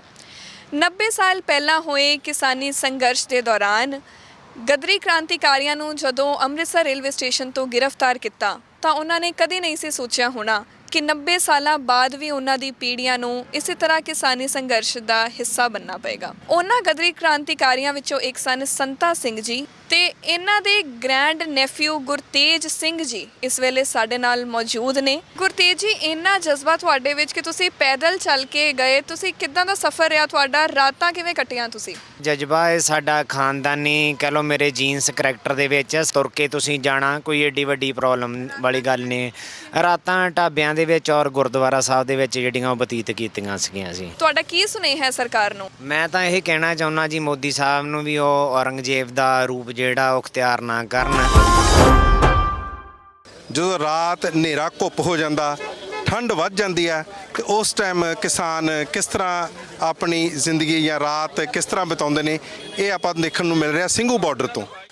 ਪੂਰੇ ਇੰਤਜ਼ਾਮ ਕਰਕੇ ਲੈ ਕੇ ਆਏ ਆ। ਇਹ ਬੱਚੇ ਤਾਂ ਹੀ ਨਾਲ ਲੈ ਕੇ ਆਏ ਵੀ ਜੇ 6 ਮਹੀਨੇ ਨਾ ਵੀ ਮੁੜਿਆ ਜਾਵੇ ਕੋਈ ਗੱਲ ਨਹੀਂ, ਪਰਮਾਤਮਾ ਕਿਰਪਾ ਕਰੇ ਛੇਤੀ ਨਿਬੜ ਜੇ ਘਰ ਨਹੀਂ ਨਿਬੜਦਾ ਤਾਂ ਕੋਈ ਫਿਕਰ ਨਹੀਂ। ਓਏ ਹੁਣ ਤਾਂ ਆਪਣੀ ਮੰਗ ਮਨਾ ਕੇ ਉੱਠਣਗੇ, ਓ ਜੱਟ ਕੁੰਡਲੀ ਮਾਰ ਕੇ ਬਹਿ ਗਏ ਕੁੰਡਲੀ ਬਾਰਡਰ ਤੇ। मोदी जी, और मैं भी अपने मन की बात बताऊं, गऊ को सब माता कहते हैं, कहना मैं कठिया भी बाप कहाऊं। हो अंग्रेज़ां कोलों छुट्टिया ते लीडरां ने लुटिया, देश मेरा होके है आज़ाद रो रहा है। ਕਿਸਾਨ ਸੜਕਾਂ ਤੇ ਰੁਲ ਰਹੇ ਆ ਤੇ ਜਿਹੜਾ ਸਾਡਾ ਨੌਜਵਾਨ ਆ ਉਹ ਪਲਾਨ ਕਰ ਰਿਹਾ ਵਿਦੇਸ਼ਾਂ ਨੂੰ। ਕਿਹਾ ਜਾ ਰਿਹਾ ਹੈ ਕਿ ਇਹ ਜਿਹੜੇ ਖੇਤੀ ਕਾਨੂੰਨ ਨੇ ਇਹ ਤੁਹਾਡੇ ਹੱਕ ਦੇ ਵਿੱਚ ਨੇ। ਕੋਈ ਸਾਡੇ ਹੱਕ 'ਚ ਨਹੀਂ ਜੀ। ਜੇ ਸਾਡੇ ਹੱਕ 'ਚ ਹੁੰਦੇ ਤਾਂ ਸਾਨੂੰ ਆ 300 ਮੀਲ 500 ਮੀਲ ਕਿਉਂ ਆਉਣ ਦੀ ਜ਼ਰੂਰਤ ਪੈਂਦੀ? ਸਾਡੇ ਕੋਲੇ ਬੜੇ ਬੜੇ ਵਕੀਲ ਨੇ, ਸਾਡੇ ਬੜੇ ਬੜੇ ਪ੍ਰਧਾਨ ਨੇ, ਕੋਈ ਉਹ ਜਾਣੇ ਆ। ਖੇਤੀਬਾੜੀ ਬਾਰੇ ਕਾਨੂੰਨ ਜਿਹੜਾ ਹੈਗਾ ਉਹ ਸੂਬਾ ਸਰਕਾਰਾਂ ਬਣਾ ਸਕਦੀਆਂ ਨੇ। ਇੰਡੀਅਨ ਕਨਸਟੀਟਿਊਸ਼ਨ 'ਚ ਬਹੁਤ ਕਲੀਅਰਲੀ ਜਿਹੜਾ ਲਿਖਿਆ ਕਿ ਜਿਹੜਾ ਕੰਮ ਤੁਸੀਂ ਡਾਇਰੈਕਟਲੀ ਨਹੀਂ ਕਰ ਸਕਦੇ ਉਹ ਇਨਡਾਇਰੈਕਟਲੀ ਵੀ ਨਹੀਂ ਕਰ ਸਕਦੇਗੇ। ਤੇ ਡਾਇਰੈਕਟਲੀ ਜਿਹੜਾ ਹੈਗਾ ਐਗਰੀਕਲਚਰ ਬਾਰੇ ਉਹ ਲਾਅ ਬਣਾ ਨਹੀਂ ਸਕਦੇਗੇ। ਹੁਣ ਉਹ ਇਨਡਾਇਰੈਕਟਲੀ ਟ੍ਰੇਡ ਤੇ ਕਮਰਸ ਦੇ ਨਾਂ ਤੇ ਲਾਅ ਲਿਆਉਣਾ ਚਾਹੁੰਦੇ ਹੈਗੇ ਆ, ਤਾਂ ਇਨਡਾਇਰੈਕਟਲੀ ਵੀ ਨਹੀਂ ਲਿਆ ਸਕਦੇ। ਇਸ ਕਰਕੇ ਸਾਡਾ ਬੁਨਿਆਦੀ ਨੁਕਤਾ ਇਹੀ ਆ ਕਿ ਤੁਹਾਡੇ ਕਾਨੂੰਨ ਗੈਰ ਸੰਵਿਧਾਨਕ ਆ, ਇਹ ਦੇਸ਼ ਦੇ ਫੈਡਰਲ ਸਟਰਕਚਰ ਨੂੰ ਵੀ ਹਿੱਟ ਕਰਦੇ ਹੈਗੇ ਆ। ਇਸ ਕਰਕੇ ਜਿਹੜੇ ਫੌਰੀ ਉਹ ਵਾਪਸ ਲਏ ਜਾਣੇ ਚਾਹੀਦੇ। ਜੇ ਪੈਰਲਲ ਕੋਈ ਅਦਾਰਾ ਆਉਂਦਾ, ਪ੍ਰਾਈਵੇਟ ਅਦਾਰਾ ਸਰਕਾਰੀ ਅਦਾਰੇ ਦੇ, ਇਹਦਾ ਮਤਲਬ ਸਰਕਾਰੀ ਅਦਾਰੇ ਨੂੰ ਫੇਲ ਕਰਨ ਦੀ ਖਾਤਰ ਲਿਆਂਦਾ ਉਹ। ਪਹਿਲਾਂ ਇਹ ਹੋਇਆ, ਸਕੂਲ ਫੇਲ ਕੀਤੇ ਨੇ, ਹਸਪਤਾਲ ਫੇਲ ਕੀਤੇ ਨੇ, ਬਿਜਲੀ ਬੋਰਡ ਦੇ ਪੈਰਲਲ ਲਿਆਂਦਾ ਤੁਸੀਂ। ਤੇ ਇਹ ਸਾਰਾ ਕੁਝ ਤੁਸੀਂ ਪ੍ਰਾਈਵੇਟਾਂ ਨੂੰ ਮੁਨਾਫਾ ਦੇਣ ਦੀ ਖਾਤਰ ਲੈ ਕੇ ਆ ਰਹੇ ਹੋ। ਸਾਡੇ ਸਮਝ ਆਉਂਦੀ ਹੈ ਗੱਲ। ਜਿਹੜਾ ਫਿਰਕਾ ਪ੍ਰਸਤੀ ਵਾਲੀਆਂ ਮਤਲਬ ਇੱਥੇ ਸ਼ਕਤੀਆਂ ਨੇ, ਤਾਕਤਾਂ ਨੇ, ਉਹਨਾਂ ਨੇ ਬੜਾ ਜ਼ੋਰ ਲਾਇਆ ਹਿੰਦੂ ਸਿੱਖ ਦਾ ਮੁੱਦਾ ਉਠਾਉਣ ਦਾ, ਹਿੰਦੂਆਂ ਦੇ ਨਾਲ ਸਿੱਖਾਂ ਨੂੰ ਲੜਾਉਣ ਦਾ, ਪੰਜਾਬੀਆਂ ਦੇ ਨਾਲ ਲੜਾਉਣ ਦਾ। ਲੇਕਿਨ ਅੱਜ ਕਿੱਥੇ ਆ ਖੜਿਆ? ਅੱਜ ਪੂਰਾ ਭਾਰਤ ਉਸੇ ਉਹਨਾਂ ਹੀ ਪੰਜਾਬੀਆਂ ਦੇ ਉੱਤੇ ਮਤਲਬ ਮਾਣ ਕਰ ਰਿਹਾ, ਸਲੂਟ ਕਰ ਰਿਹਾ। ਥਾਂ ਥਾਂ ਤੋਂ ਸਾਨੂੰ ਟੈਲੀਫੋਨ ਤੇ ਮੈਸੇਜ ਆਉਂਦੇ ਨੇ ਕਿ ਸਾਡਾ ਸਲੂਟ ਆ ਪੰਜਾਬੀਆਂ ਨੂੰ ਜਿਹੜੇ ਅੱਜ ਅੰਦੋਲਨ ਲੜ ਰਹੇ ਮੂਹਰੇ ਹੋ ਕੇ। ਉਹਨਾਂ ਨੂੰ ਸਾਡਾ ਔਰਤਾਂ ਦਾ ਆਉਣਾ ਬਹੁਤ ਰੜਕਦਾ ਹੈ ਕਿ ਜਿਹੜੀਆਂ ਔਰਤਾਂ ਨੂੰ ਅਸੀਂ ਘਰਾਂ ਦੀ ਚਾਰ ਦੀਵਾਰੀ 'ਚ ਬਾੜਿਆ ਹੋਇਆ, ਉਹ ਔਰਤਾਂ ਅੱਜ ਸੰਘਰਸ਼ ਦੇ ਵਿੱਚ ਆ ਰਹੀਆਂ ਨੇ, ਇਹ ਸਿਆਸਤ ਨੂੰ ਸਮਝ ਰਹੀਆਂ ਨੇ। ਜਿਹੜੀਆਂ ਔਰਤਾਂ ਨੂੰ ਨਾ ਅਡਾਨੀ ਬਾਰੇ ਪਤਾ ਸੀ ਨਾ ਅਬਾਨੀ ਬਾਰੇ ਪਤਾ, ਅੱਜ ਉਹ ਔਰਤਾਂ ਸਾਰੇ ਖੇਤੀ ਕਾਨੂੰਨਾਂ ਤੇ ਬੋਲਦੀਆਂ ਨੇ, ਉਹਨਾਂ ਦੀਆਂ ਨੀਤੀਆਂ ਪਾਲਿਸੀਆਂ ਤੇ ਬੋਲਦੀਆਂ ਨੇ। ਉਹਨਾਂ ਨੇ ਤਾਂ ਕਹਿਣਾ ਹੀ ਹੈ ਕਿ ਇਹ ਘਰੇ ਜਾ। ਰੋਜ਼ ਸਾਡਾ ਇੱਕ ਨੌਜਵਾਨ ਸਾਡੇ ਕੋਲੋਂ ਵਿਛੜ ਰਿਹਾ, ਸਾਡਾ ਬਜ਼ੁਰਗ ਜਾ ਰਿਹਾ। ਸਾਡੇ ਇੱਥੇ ਕਿੰਨੇ ਨੌਜਵਾਨ, ਕਿੰਨੀਆਂ ਸਾਡੀਆਂ ਮਾਵਾਂ ਭੈਣਾਂ ਜਿਨ੍ਹਾਂ ਨੂੰ ਠੰਡ ਲੱਗ ਕੇ ਬਿਮਾਰ ਹੋ ਰਹੀਆਂ ਨੇ। ਇਸ ਦੇ ਬਾਵਜੂਦ ਉਹ ਕਹਿੰਦੇ ਪਿਕਨਿਕ ਮਨਾਉਣ ਆਏ ਹੋਏ ਆ। ਤੇ ਇਸ ਵਕਤ ਦੇਸ਼ ਪ੍ਰਦੇਸ਼ ਟੀਵੀ ਦੀ ਟੀਮ ਜਿਹੜੀ ਹੈ ਜੀ ਸਿੰਘੂ ਬਾਰਡਰ ਪਹੁੰਚੀ ਹੋਈ ਹੈ। ਬਾਰਿਸ਼ ਪਰਸੋਂ ਦੀ ਪੈ ਰਹੀ ਹੈ, ਆਪਾਂ ਡਟੇ ਬੈਠੇ ਹਾਂ ਤੇ ਦੇਖੋ ਪਿੱਛੇ ਦੇਖੋ ਸ਼ੈੱਡ ਦਵਾ ਤਿਆਰ ਕਰ ਰਹੇ ਹਾਂ ਜਿਹੜਾ ਹੋ ਰਿਹਾ ਤਾਂ, ਪਰ ਅਸੀਂ ਡਟੇ ਬੈਠੇ ਹਾਂ ਆਪਣਾ ਸਾਰਾ। ਅੱਜ ਲੰਗਰ ਨਹੀਂ ਚੱਲਿਆ ਹੈਗਾ, ਤਰਪਾਲਾਂ ਪਾਉਣ ਲੱਗੇ ਹਾਂ, ਦੁਬਾਰੇ ਕੱਲ੍ਹ ਨੂੰ ਚਲਾਉਂਗੇ ਹੁਣ ਅਸੀਂ। ਸਾਡਾ ਕਿਉਂਕਿ ਸਮਾਨ ਗਿੱਲਾ ਹੋ ਗਿਆ, ਤੁਸੀਂ ਦੇਖ ਸਕਦੇ ਆ ਵੀਡੀਓ ਦਿਖਾਇਓ ਮਾੜਾ ਜਿਹਾ, ਸਾਰਾ ਸਮਾਨ ਗਿੱਲਾ ਹੋ ਗਿਆ ਮੀਂਹ ਕਰਕੇ। ਸਾਡੇ ਤੇ ਤਾਂ ਇਦਾਂ ਦੇ ਢੇਰੀ ਝੱਖੜ ਆਉਂਦੇ ਹੋ ਰਹਿੰਦੇ ਆ। ਸਰਕਾਰ ਤਾਂ ਜੋ ਆਪਣਾ ਕਰ ਰਹੀ ਆ ਉਹ ਕਰੇ ਰਹੀ ਆ, ਪਰ ਪਰਮਾਤਮਾ ਸਾਨੂੰ ਇੱਕ ਸੇਧ ਵੀ ਦੇ ਰਿਹਾ ਹੈ ਵੀ ਹਰ ਵਕਤ ਸੁਚੇਤ ਰਹੋ, ਔਰ ਕਿਸੇ ਵੀ ਤਰ੍ਹਾਂ ਦੀ ਮਤਲਬ ਹੱਲਾ ਝੋਲਾ ਆਉਂਦਾ ਹੈ ਉਹਦੇ ਵਾਸਤੇ ਸਾਨੂੰ ਹੋਰ ਜ਼ਿਆਦਾ ਦਲੇਰ ਕਰ ਰਹੀ ਹੈ। ਮੌਸਮ ਦਾ ਕੀ ਆ ਤਾਂ ਕਿਸੇ ਦੇ ਹੱਥ 'ਚ ਨਹੀਂ, ਇਹ ਤਾਂ ਇਹਨਾਂ ਦੇ ਹੱਥ 'ਚ ਹੈ ਨਾ, ਜੋ ਮਰਜ਼ੀ ਕਰ ਸਕਦੇ ਨੇ। ਅਗਰ ਇਹਨਾਂ ਨੂੰ ਸਾਡੇ ਤੇ ਤਰਸ ਆਵੇ ਤੇ ਇਹ ਕਹਿਣ ਨਾ ਵੀ ਬੱਚੇ ਬੁੱਢੇ ਜੋ ਹੈਗੀਆਂ ਨੇ ਆਈਆਂ ਨੇ ਜਨਾਨੀਆਂ, ਤੇ ਅਸੀਂ ਕਿਉਂ ਨਹੀਂ ਕਰਦੇ। ਇੱਕ ਆਦਮੀ ਦੇ ਹੱਥ 'ਚ ਪਾਵਰ ਹੈ, ਉਹ ਆਪਣੇ ਸਿਰ 'ਚ ਮਿੱਟੀ ਕਿਉਂ ਪਵਾ ਰਹੇ? ਪ੍ਰੋਟੈਸਟ ਕਿਸੇ ਪਾਰਟੀ ਦੇ ਉਲਟ ਨਹੀਂ ਹੈ, ਕਿਸੇ ਮਜ਼ਹਬ ਜਾਂ ਕਿਸੇ ਚੀਜ਼ ਤੇ ਨਹੀਂ। ਇਕਨੋਮਿਕਲੀ ਸਾਡੀ ਇਹ ਪ੍ਰੋਟੈਸਟ ਆ। ਇਸ 'ਚ ਕਿਸਾਨ ਨਹੀਂ, ਸਾਰੇ ਸ਼ਹਿਰ ਦੇ ਵਰਗ ਵੀ ਸਾਡਾ ਸਾਥ ਦੇਣਗੇ ਵੀ ਇਹ ਕਾਨੂੰਨ ਨੇ ਜਿਹੜੇ ਉਹ ਹਰ ਆਵਾਮ ਦੇ ਨਾਲ ਬੈਟਰ ਨੇ, ਕਿਉਂਕਿ ਸਾਡੀਆਂ ਇੱਥੇ ਪ੍ਰੋਟੈਸਟ ਹੋਣ ਤੋਂ ਬਾਅਦ ਅਮਰੀਕਾ ਉਹ ਲੋਕਾਂ ਦਾ ਜਿਹੜਾ ਵੱਧ ਤੋਂ ਵੱਧ ਸ਼ਮੂਲੀਅਤ ਵਾਲਾ ਅੰਦੋਲਨ ਹੈ, ਉਹੀ ਉਹਨਾਂ ਨੂੰ, ਉਹ ਵੀ ਸ਼ਾਂਤਮਈ ਅੰਦੋਲਨ ਹੋਵੇ, ਵਿਸ਼ਾਲ ਹੋਵੇ ਤੇ ਬਿਲਕੁਲ ਆਪਣੇ ਨਿਸ਼ਾਨੇ ਵੱਲ ਸੇਧਤ ਹੋਵੇ। ਉਹੀ ਅੰਦੋਲਨ ਹੈ ਜਿਹੜਾ ਸਰਕਾਰਾਂ ਨੂੰ ਮਨਾ ਸਕਦਾ, ਝੁਕਾ ਸਕਦਾ। ਸ਼ਰਮ ਪੱਲੇ ਹੈ ਨਹੀਂ ਤੇਰੇ, ਤੈਂ ਕਿਹੜਾ ਕਿਸੇ ਤੋਂ ਸੰਗਣਾ ਨਹੀਂ ਸੰਗਣਾ, ਕੰਗਣਾ ਨੀ ਕੰਗਣਾ ਤੇਰਾ ਇਹ ਮੰਗਣਾ।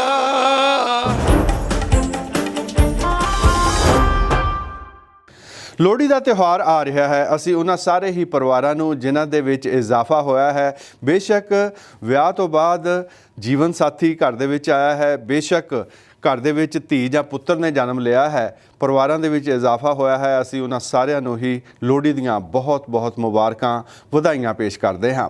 ਸਾਡੇ ਸਮਾਜ ਦੇ ਵਿੱਚ ਹੁਣ ਧੀਆਂ ਅਤੇ ਪੁੱਤਰਾਂ ਦੀ ਲੋਹੜੀ ਮਨਾਈ ਜਾਂਦੀ ਹੈ, ਵਧੀਆ ਗੱਲ ਹੈ, ਪਰ ਅਜੇ ਵੀ ਸਮਾਜ ਦੇ ਵਿੱਚ ਬਹੁਤ ਕੁਝ ਕਰਨਾ ਬਾਕੀ ਹੈ। ਧੀਆਂ ਅਤੇ ਪੁੱਤਰਾਂ ਦੇ ਵਿੱਚ ਵਿਤਕਰਾ ਜਿਹੜਾ ਹੈ ਬਹੁਤ ਵੱਡੇ ਸਮਾਜ ਦੇ ਹਿੱਸੇ ਦੇ ਵਿੱਚ ਅੱਜ ਵੀ ਕੀਤਾ ਜਾਂਦਾ ਹੈ, ਜਦ ਕਿ ਸਦੀਆਂ ਪਹਿਲਾਂ ਸਾਡੇ ਗੁਰੂ ਸਾਹਿਬਾਨ ਨੇ ਸਾਨੂੰ ਜੋ ਸੰਦੇਸ਼ ਦਿੱਤੇ, ਬੜੀ ਸ਼ਰਮ ਦੀ ਗੱਲ ਹੈ ਕਿ ਅੱਜ ਵੀ ਅਸੀਂ ਉਹਨਾਂ ਤੋਂ ਕੋਹਾਂ ਦੂਰ ਹਾਂ। ਇੱਥੋਂ ਤੱਕ ਕਿ ਦੂਜੀਆਂ ਕਮਿਊਨਿਟੀਆਂ ਦੇ ਲੋਕ ਜਿਨ੍ਹਾਂ ਨੇ ਸਾਡੇ ਗੁਰੂ ਸਾਹਿਬਾਨ ਦੇ ਸੰਦੇਸ਼ ਨੂੰ ਜਾਣਿਆ, ਪਹਿਚਾਣਿਆ, ਉਹਨਾਂ ਨੇ ਸਿੱਖੀ ਸਰੂਪ ਦੇ ਵਿੱਚ ਆ ਕੇ ਸਿਰਫ ਆਪਣਾ ਬਾਣਾ ਹੀ ਨਹੀਂ ਬਦਲਿਆ, ਬਲਕਿ ਬਾਣੀ ਦੇ ਲੜ ਲੱਗ ਕੇ ਗੁਰੂ ਸਾਹਿਬਾਨ ਦੇ ਸੰਦੇਸ਼ਾਂ ਦੇ ਉੱਤੇ ਪੂਰੀ ਤਰ੍ਹਾਂ ਆਪਣੇ ਜੀਵਨ ਨੂੰ ਢਾਲਿਆ ਵੀ ਹੈ, ਜਿਸ ਦੀ ਇੱਕ ਮਿਸਾਲ ਤੁਹਾਡੇ ਵਾਸਤੇ ਹਾਜ਼ਰ ਹੈ।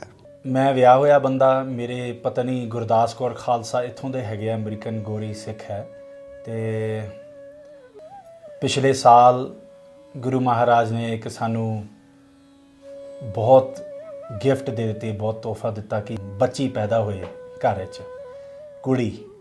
ਤੇ ਜਦੋਂ ਮੈਂ ਆਪਣੇ ਪੰਜਾਬੀ ਦੋਸਤਾਂ ਦੇ ਨਾਲ ਜਾਂ ਆਪਣੇ ਕੋਈ ਪੰਜਾਬੀ ਦੇ ਨਾਲ ਮੈਂ ਦੱਸਦਾ ਕਿ ਕੁੜੀ ਆਈ ਹੈ ਘਰ ਵਿੱਚ, ਉਹ ਹਮੇਸ਼ਾ ਸਾਨੂੰ ਕਹਿੰਦੇ ਕੋਈ ਗੱਲ ਨਹੀਂ, ਤੁਸੀਂ ਚਿੰਤਾ ਨਾ ਕਰੋ, ਤੁਹਾਡੀ ਪਹਿਲੀ ਬੱਚੀ ਹੈ ਨਾ, ਕੋਈ ਗੱਲ ਨਹੀਂ, ਅੱਗੇ ਸ਼ਾਇਦ ਮੁੰਡਾ ਹੋਵੇ।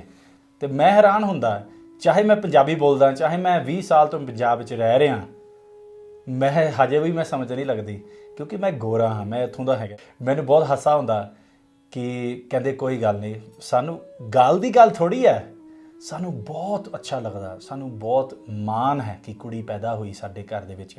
ਹੁਣ ਸਾਡੇ ਬੇਟੀ ਮਾਂ ਬਣੇਗੀ, ਔਰ ਸਭ ਤੋਂ ਪਹਿਲਾਂ ਗੁਰਦੇਵ ਮਾਤਾ ਹੈ। ਸਾਡੇ ਸਿੱਖ ਧਰਮ ਦੇ ਵਿੱਚ ਦੇਖੋ, ਜਦੋਂ ਅਸੀਂ ਧਾਰਮਿਕ ਗੱਲ ਕਰਦੇ ਹਾਂ ਹਮੇਸ਼ਾ ਕਲਚਰ ਆ ਜਾਂਦੇ ਵਿੱਚ। ਮੈਂ ਹਮੇਸ਼ਾ ਪੰਜਾਬੀਆਂ ਤੋਂ ਸੁਣਦਾ ਕਿ ਸਾਡਾ ਧਰਮ ਦੇ ਵਿੱਚ ਕੋਈ ਡਿਫਰੈਂਸ ਨਹੀਂ ਹੈਗਾ, ਕੋਈ ਔਰਤ ਬੰਦਾ ਦੇ ਵਿੱਚ ਕੋਈ ਫਰਕ ਨਹੀਂ ਹੈਗਾ, ਪਰ ਪੰਜਾਬ ਦੇ ਵਿੱਚ ਫਰਕ ਤਾਂ ਬਹੁਤ ਹੈ। ਪੰਜਾਬ ਦੇ ਵਿੱਚ ਜੇ ਔਰਤ ਕੁਝ ਬੋਲੇ, ਲੋਕੀ ਕਹਿੰਦੇ ਚੁੱਪ ਕਰ ਓਏ, ਤੂੰ ਸਿਰਫ ਔਰਤਾਂ, ਤੈਨੂੰ ਕੀ ਪਤਾ।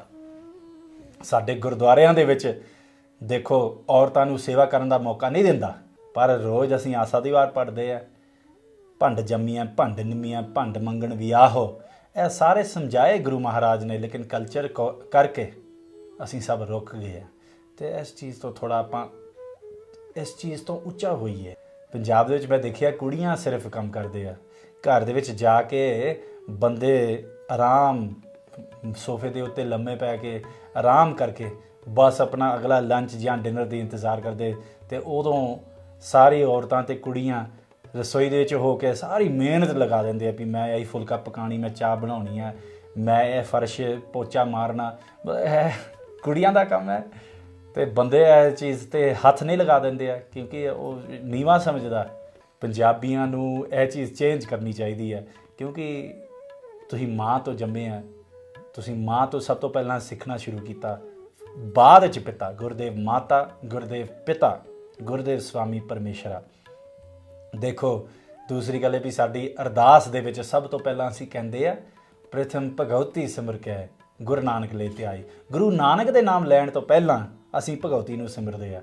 ਭਗਉਤੀ ਸਭ ਤੋਂ ਉੱਚਾ ਹੈ। ਮਾਂ ਤੇ ਮਾਤਾ ਸ਼ਕਤੀ ਜੋ ਹੈ, ਕੁੰਡਲਿਨੀ ਸ਼ਕਤੀ ਜੋ ਹੈ, ਉਹ ਸਭ ਤੋਂ ਉੱਚੀ ਹੈ, ਉਹ ਤੁਸੀਂ ਵਧਾਉਣੀ ਹੈ। ਮੇਰੀ ਬੇਟੀ ਆਈ ਹੈ, ਮੈਨੂੰ ਖੁਸ਼ੀ ਹੈ, ਕਿੰਨੀ ਕਿਊਟ, ਕਿੰਨੀ ਪਿਆਰੀ, ਤੇ ਕਿੰਨਾ ਰੌਣਕ ਲੱਗੀ ਸਾਡੀ ਘਰ ਦੇ ਵਿੱਚ, ਬਹੁਤ ਖੁਸ਼ੀ ਦੀ ਗੱਲ ਹੈ। ਜੇ ਮੈਂ ਕੋਈ ਗਲਤੀ ਕਿਹਾ ਹੈ ਮੈਨੂੰ ਮਾफ़ ਕਰਨਾ, ਮੇਰੀ ਆਪਣੀ ਮਨ ਦੀ ਗੱਲ ਸੀ, ਤੇ ਥੈਂਕ ਯੂ।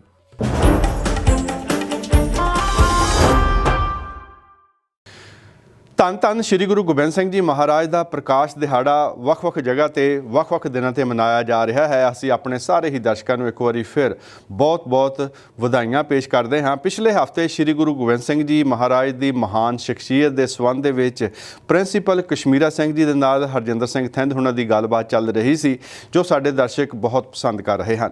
ਪੇਸ਼ ਹੈ ਉਸੇ ਹੀ ਗੱਲਬਾਤ ਦਾ ਬਾਕੀ ਦਾ ਹਿੱਸਾ।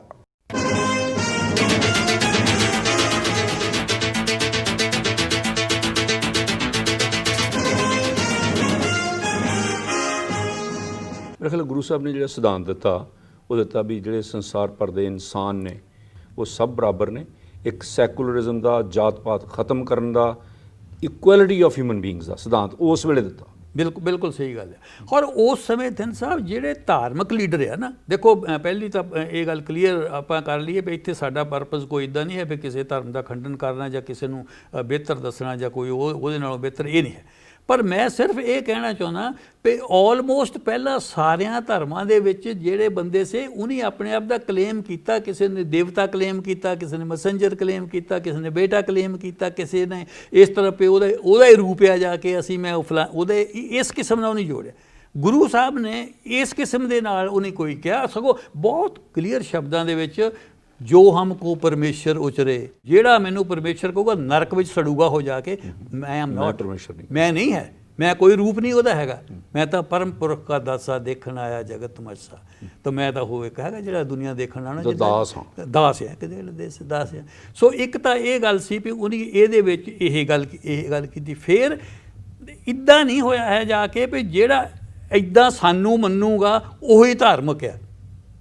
ਨਹੀਂ ਆਮ ਇੱਦਾਂ ਹੁੰਦੇ ਜਾ ਕੇ ਵੀ ਜਿਹੜਾ ਇਹਨਾਂ ਗੱਲਾਂ ਦੇ ਵਿੱਚ ਆਹ ਇੱਦਾਂ ਹੋਵੇ ਤਾਂ ਉਹ ਧਾਰਮਿਕ ਆ। ਉਹਨੇ ਨਹੀਂ ਕਿਹਾ ਦੇਹੁਰਾ ਮਸੀਤ ਸੋਈ ਪੂਜਾ ਔਰ ਨਮਾਜ਼ ਸੋਈ, ਉਹੀ ਉਹਨੇ ਬੜੇ ਸ਼ਬਦਾਂ 'ਚ ਕਿ ਵੀ ਇੱਕੋ ਹੀ ਹੈ ਸਾਰੇ। ਮਾਨਸ ਸਭ ਏਕ ਹੈ, ਇੱਕ ऊपर माए है जाके मानस की सब एक ही, मानस की जात सब एक ही पहचान मोई। सारी ਮਨੁੱਖਤਾ ਇੱਕ ਆ, ਸਾਰੀ ਹਿਊਮੈਨਿਟੀ ਇੱਕ ਆ ਜਾ ਕੇ। ਇਹ ਜਿਹੜਾ ਹੈਗਾ ਸੰਦੇਸ਼ ਜਿਹੜਾ ਆ ਉਹ ਸਾਨੂੰ ਉਹਨੇ ਧਾਰਮਿਕ ਤੌਰ 'ਤੇ ਜਾਣੀ ਦਿੱਤਾ। ਔਰ ਉਹਦੇ ਵਿੱਚ ਵੀ ਤੁਸੀਂ ਦੇਖੋ ਵੀ ਇਹ ਕਿਸੇ ਲਈ ਨਹੀਂ ਹੈ ਲਾਗੂ ਹੁੰਦਾ ਜਾ ਕੇ ਵੀ ਇੱਕ ਫਿਰਕੇ ਦੇ ਲਈ ਆ ਜਾਂ ਇੱਕ ਜ਼ਾਤ ਲਈ ਆ ਜਾਂ ਇੱਕ ਧਰਮ ਲਈ ਆ ਜਾਂ ਇੱਕ ਦੇਸ਼ ਲਈ ਵੀ ਹੈਗਾ ਜਾ ਕੇ, ਸਾਰਿਆਂ 'ਤੇ ਲਾਗੂ ਹੁੰਦਾ ਜਿਹੜਾ ਉਹਨੇ ਇਸ ਤਰ੍ਹਾਂ ਦੀ ਜਿਹੜੀ ਮਹੱਤਵਪੂਰਨ ਗੱਲ ਆ। ਇਹ ਹੁਣ 60s ਦੇ ਵਿੱਚ ਆ ਕੇ 1960ਵਿਆਂ ਦੇ ਵਿੱਚ 50ਵਿਆਂ ਦੇ ਵਿੱਚ ਦਰਅਸਲ ਮਨੁੱਖੀ ਹੱਕਾਂ ਦੀ ਵਿਕਾਸ ਦੀ ਗੱਲ ਚੱਲੀ, ਹਿਊਮਨ ਰਾਈਟਸ ਦੀ ਗੱਲ ਚੱਲੀ ਕਿ ਮਨੁੱਖਾਂ ਦੇ ਹੱਕ ਕੀ ਨੇ। ਹਾਲੇ ਤੱਕ ਵੀ ਉਹਦੇ 'ਚ ਡਿਵੈਲਪਿੰਗ ਫੀਲਡ ਆ। ਜਿਹੜੇ ਮਨੁੱਖਾਂ ਦੇ ਹੱਕਾਂ ਦੀ ਗੱਲ, ਜਦੋਂ ਉਦੋਂ ਜੰਗਾਂ ਵੀ ਹੋਈਆਂ, ਲੜਾਈਆਂ ਵੀ ਹੋਈਆਂ, ਉਹ ਜ਼ਿਆਦਾ ਮਨੁੱਖੀ ਹੱਕਾਂ ਲਈ, ਸਾਨੂੰ ਪੂਜਾ ਕਰਨ ਦੀ, ਸਾਨੂੰ ਆਪਣੇ ਧਰਮ ਨੂੰ ਮੰਨਣ ਦੀ, ਸਾਨੂੰ ਆਪਣੀ ਆਜ਼ਾਦੀ ਹੋਣੀ ਚਾਹੀਦੀ ਆ। ਸਾਡੇ ਮਨੁੱਖ ਹੱਕ ਜਿਹੜੇ ਆ, ਮਨੁੱਖੀ ਹੱਕ, ਉਹਨਾਂ ਨੂੰ ਬਹਾਲ ਕੀਤਾ ਜਾਏ। ਬਿਲਕੁਲ ਸਹੀ ਗੱਲ ਸਤਨ ਸਾਹਿਬ ਤੁਸੀਂ ਕੀਤੀ ਹੈ, ਬਿਲਕੁਲ ਇਹ ਸਹੀ ਗੱਲ ਆ। ਕਿਉਂਕਿ ਉਹ ਜਿਹੜੀ ਲੜਾਈ ਗੁਰੂ ਸਾਹਿਬ ਨੇ ਕੀਤੀਆਂ ਉਹ ਕੋ ਇੰਪੀਰੀਅਲਿਸਟਿਕ ਲੜਾਈਆਂ ਨਹੀਂ ਸੀ ਹੈ ਜਾ ਕੇ ਵੀ ਕੋਈ ਗਲਬਾ ਪਾਉਣ ਵਾਲੀ ਲੜੀ ਨਹੀਂ ਹੈ। ਇਹਦੇ 'ਤੇ ਆਪਣੇ ਜਿੱਦਾਂ ਆਪਣੇ ਡਾਕਟਰ ਗੰਡਾ ਸਾਹਿਬ ਨੇ ਇੱਕ ਬਹੁਤ ਵਧੀਆ ਕਿਤਾਬ ਬੰਦਾ ਸਿੰਘ ਬਹਾਦਰ ਦੇ ਉੱਤੇ ਲਿਖੀ ਹੈ ਜਾ ਕੇ, ਉਹਦੇ 'ਚ ਬੜਾ ਉਹਨੇ ਕਲੀਅਰ ਕੀਤਾ ਹੈ। ਉਹ ਕਹਿੰਦੇ ਜਿਹੜਾ ਸੀਗਾ ਜਾ ਕੇ ਭਈ ਬੰਦਾ ਵਾਜ਼ ਦੀ ਫਸਟ ਮੰਗ ਦੀ ਸਿੱਖਸ ਹੂ ਥਾਟ ਆਫ ਐਸਟੈਬਲਿਸ਼ਿੰਗ ਏ ਪੋਲੀਟੀਕਲ ਰਾਜ। ਜਿਹੜਾ ਰਾਜ ਸਥਾਪਿਤ ਕਰਨ ਦੀ ਗੱਲ ਸੀ ਸਿੱਖਾਂ ਦੇ ਵਿੱਚੋਂ ਪਹਿਲਾਂ ਬੰਦਾ ਬਹਾਦਰ ਸੀ। ਗੁਰੂ ਸਾਹਿਬ ਦੀਆਂ ਲੜਾਈਆਂ ਨਹੀਂ ਸੀ ਉਹ, ਠੀਕ ਹੈ। ਉਹ ਕਹਿੰਦੇ ਗੁਰੂ ਗੋਬਿੰਦ ਸਿੰਘ ਸੋਡ ਦੀ ਸੀਡ ਬੰਦਾ ਰੀਪਡ ਦੀ ਹਸਬੈਂਡ, ਉਹਨੇ ਤਿਆਰ ਕੀਤਾ। ਦੇਖੋ ਗੁਰੂ ਸਾਹਿਬ ਨੇ ਜਿੱਦਾਂ ਪਹਿਲਾਂ ਬਿਗਨਿੰਗ ਦੇ ਵਿੱਚ ਤੁਸੀਂ ਇੱਕ ਗੱਲ ਕੀਤੀ ਸੀ, ਉਹਦੇ ਵਿੱਚ ਉਹਨਾਂ ਦੀ ਕੰਟਰੀਬਿਊਸ਼ਨ ਇਹ ਆ ਵੀ ਜਿਹੜੇ ਬਿਲਕੁਲ दबे कुचले और गरीब माड़कू लोग जिन्हां से डाउन ट्रॉडन लोग से उन्हां लोकां नूं तैयार करके एशिया दी माइटीएस्ट पावर दे खिलाफ लड़ा देना है मेरे कल ਇਹ ਇੱਕ ਮੇਰੇ ਕਲ ਹੈਗਾ ਜਾ ਕੇ ਵੀ ਇਹਨਾਂ ਨੂੰ ਰੈਡੀ ਕਰਕੇ ਉਹਨਾਂ ਦੇ ਖਿਲਾਫ ਜਿਹੜਾ ਹੈਗਾ। ਪਰ ਜਿਹੜੇ ਸਿੱਖਾਂ ਦੇ ਰਿਵੋਲਟ ਹੋਏ ਨੇ ਜਾਂ ਮਿਲੀਟੈਂਸੀ ਪੈਦਾ ਹੋਈ ਆ ਜਾਂ ਫਰਜ਼ ਕਰੋ ਟੈਕਸ ਨਹੀਂ ਪੇ ਕਰਨਾ, ਉਹ ਵੀ ਉਸੇ ਰੰਜਿਸ਼ 'ਚੋਂ ਪੈਦਾ ਹੋਈ ਆ। ਜਦੋਂ ਉਹਨਾਂ ਦੇ ਮਨੁੱਖੀ ਹੱਕਾਂ ਦੀ ਤਲਾਫੀ ਹੋਈ ਉਦੋਂ ਉਹਨਾਂ ਨੇ ਟੈਕਸਸ ਦੇਣੇ ਬੰਦ ਕਰ ਦਿੱਤੇ ਜਾਂ ਰਿਵੋਲਟ। ਉਹ ਤਾਂ ਸਿੰਘ ਸਾਹਿਬ ਲਾਸਟ ਮੂਮੈਂਟ ਤੱਕ ਵੀ ਜਿਹੜੇ ਇਹ ਚਾਹੁੰਦੇ ਰਹੇ ਵੀ ਬੈਠ ਕੇ ਗੱਲ ਹੋਵੇ ਜੇ ਇਹ ਕੋਈ ਰਸਤਾ ਨਹੀਂ ਹੈ। ਇਹਦੇ ਬਾਰੇ ਵੀ ਉਹਨੀ ਜਿਹੜੀ ਬੜਾ ਕਲੀਅਰ ਹੋਇਆ ਵੀ ਇਹ ਰਸਤਾ ਨਹੀਂ ਹੈ, ਇਹ ਜਿਹੜਾ ਤਲਵਾਰ ਦਾ ਰਸਤਾ ਇਹ ਤਾਂ ਉਸ ਵੇਲੇ ਆ ਜਦੋਂ ਸਭ ਕੁਝ ਹੀ ਖਤਮ ਹੋ ਜਾਂਦਾ। ਲਾਸਟ ਰਿਸੋਰਟ ਹੈ ਜਿਹੜਾ। ਔਰ ਜਿਹੜੀ ਉਹਨਾਂ ਦੀ ਤਲਵਾਰ ਚੱਲੀ ਨਾ, ਉਹ ਤਲਵਾਰ ਜਿਹੜੀ ਹੈਗੀ ਆ ਕਿਸੇ ਫਿਰਕੇ ਦੇ ਖਿਲਾਫ ਨਹੀਂ ਚੱਲੀ ਹੈ। ਇਹ ਗੱਲ ਬਹੁਤ ਨੋਟ ਕਰਨ ਵਾਲੀ ਹੈ ਗੱਲ ਵੀ ਕਿਸੇ ਫਿਰਕੇ ਦੇ ਖਿਲਾਫ ਨਹੀਂ ਚੱਲੀ, ਜ਼ੁਲਮ ਦੇ ਖਿਲਾਫ ਜਿਹੜੀ ਹੈਗੀ ਤਲਵਾਰ ਚੱਲੀ। ਜੇ ਉਹ ਜ਼ੁਲਮ ਜਿਹੜਾ ਸੀਗਾ ਮੁਗਲ ਹਾਕਮਾਂ ਨੇ ਕੀਤਾ ਤਾਂ ਉਹ ਮੁਗਲ ਹਾਕਮਾਂ ਦੇ ਖਿਲਾਫ ਤਲਵਾਰ ਚੱਲੀ। ਜੇ ਉਹ ਜ਼ੁਲਮ ਪਹਾੜੀ ਰਾਜਿਆਂ ਨੇ ਕੀਤਾ, ਹਿੰਦੂ ਪਹਾੜੀ ਰਾਜਿਆਂ ਨੇ ਕੀਤਾ, ਤਾਂ ਹਿੰਦੂ ਪਹਾੜੀ ਰਾਜਿਆਂ ਦੇ ਖਿਲਾਫ ਤਲਵਾਰ ਚੱਲੀ। ਜੇ ਉਹ ਜ਼ੁਲਮ ਸਿੱਖ ਮਸੰਦਾਂ ਨੇ ਕੀਤਾ ਤਾਂ ਉਹ ਤਲਵਾਰ ਸਿੱਖ ਮਸੰਦਾਂ ਦੇ ਖਿਲਾਫ ਚੱਲੀ ਜਾ ਕੇ। ਸੋ ਇਸ ਕਰਕੇ ਜਿੱਦਾਂ ਹੁਣ ਭੰਗਾਣੀ ਦੀ ਲੜਾਈ ਦੇ ਵਿੱਚ ਜਦੋਂ ਪੀਰ ਬੁੱਧੂ ਸ਼ਾਹ ਦੇ ਬੰਦੇ ਆਏ ਤਾਂ ਉਹਨੇ ਹੈਲਪ ਕੀਤੀ, ਤਾਂ ਉਹ ਵਿੱਚ ਪਏ ਸੀ ਇੱਕ ਬੰਦੇ ਨੂੰ, ਗੁਰੂ ਸਾਹਿਬ ਨੇ ਇੱਕ ਮੁਸਲਮਾਨ ਨੂੰ ਇਹਦਾ ਜੱਫੀ ਪਾਈ ਤਾਂ ਉਹਨੇ ਕਿਹਾ ਜੀ ਗੁਰੂ ਸਾਹਿਬ ਨੇ ਕਿਹਾ ਇਹ ਮੇਰਾ ਸਿੱਖ ਹੈ।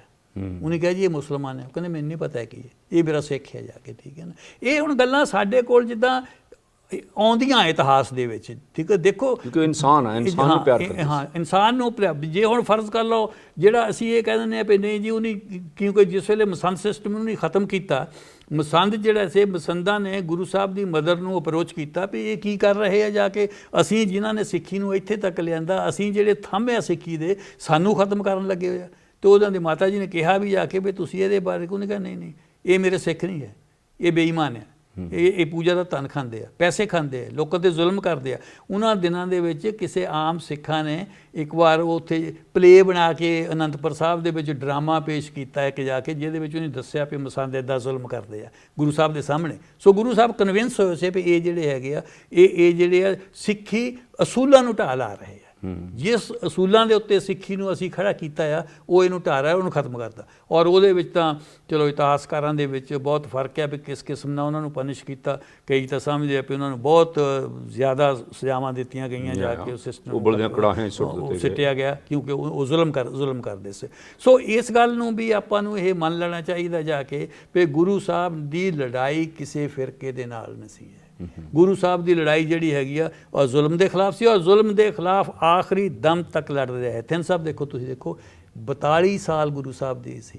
ਇੰਨਾ ਸਟੋਰਮੀ ਕੈਰੀਅਰ ਸੀਗਾ ਨਾ, ਇੰਨਾ ਸਟੋਰਮੀ ਕੈਰੀਅਰ ਸੀ ਵੀ ਉਹ ਬਹੁਤ ਛੋਟੀ ਉਮਰ ਤੋਂ ਸ਼ੁਰੂ ਹੋ ਗਿਆ ਔਰ ਥਰੂ ਆਊਟ ਚੱਲਦਾ ਗਿਆ 9 ਸਾਲ ਤੋਂ ਲੈ ਕੇ ਔਰ ਐਂਡ ਤੱਕ ਉਹ ਜਿਹੜਾ ਹੈਗਾ ਚੱਲਦਾ ਗਿਆ ਜਾ ਕੇ। ਔਰ ਐਂਡ ਤੱਕ ਵੀ ਪ੍ਰੋਫੈਸਰ ਮੈਂ ਸਮਝਦਾ ਵੀ ਉਹਨਾਂ ਨੇ ਜਿਹੜੀ ਕੁਝ ਕਹੀ ਹੈ, ਕੁਝ ਸੁਣੀ ਹੈ, ਜਿਹੜਾ ਡਾਇਲੋਗ ਆ, ਵਾਰਤਾਲਾਪ ਕਰਕੇ ਬੈਠ ਕੇ ਗੋਸ਼ਟੀ ਕਰਨ ਦੀ, ਉਹਨਾਂ ਨੇ ਉਹ ਅਖੀਰਲੇ ਦਮ ਤੱਕ ਆਸ ਨਹੀਂ ਛੱਡੀ। ਮੁਗਲ ਬਾਦਸ਼ਾਹ ਨਾਲ ਉਹ ਬੈਠ ਕੇ ਗੱਲਬਾਤ ਕਰਨਾ ਚਾਹੁੰਦੇ ਸੀ, ਬਿਲਕੁਲ ਤਿਆਰ ਸੀ। ਔਰ ਬਾਅਦ ਦੇ ਵਿੱਚ ਬਹਾਦਰ ਸ਼ਾਹ ਨਾਲ ਗੱਲ ਉਹਦੀ ਸਟਾਰਟ ਕੀਤੀ ਵੀ ਹੋਈ ਵੀ ਬਾਅਦ ਇਹ ਹੁਣ ਇਸ ਵਿੱਚ ਆਪਾਂ ਉਹਨਾਂ ਦੇ ਜਿਹੜੇ ਈਵੈਂਟਸ ਆ ਉਹ ਨਹੀਂ ਡਿਸਕਸ ਕਰ ਰਹੇ, ਪਰ ਉਹ ਜਿਹੜਾ ਹੈਗਾ ਉਹਨੇ ਉਸ 'ਤੇ ਕੀਤਾ। ਉੱਦਾਂ ਅਗਲਾ ਜਿਹੜਾ ਪੱਖ ਬਹੁਤ ਜ਼ਿਆਦਾ ਹੈਗਾ ਉਹ ਉਹਨਾਂ ਦਾ ਲਿਟਰਰੀ ਪੱਖ ਹੈ।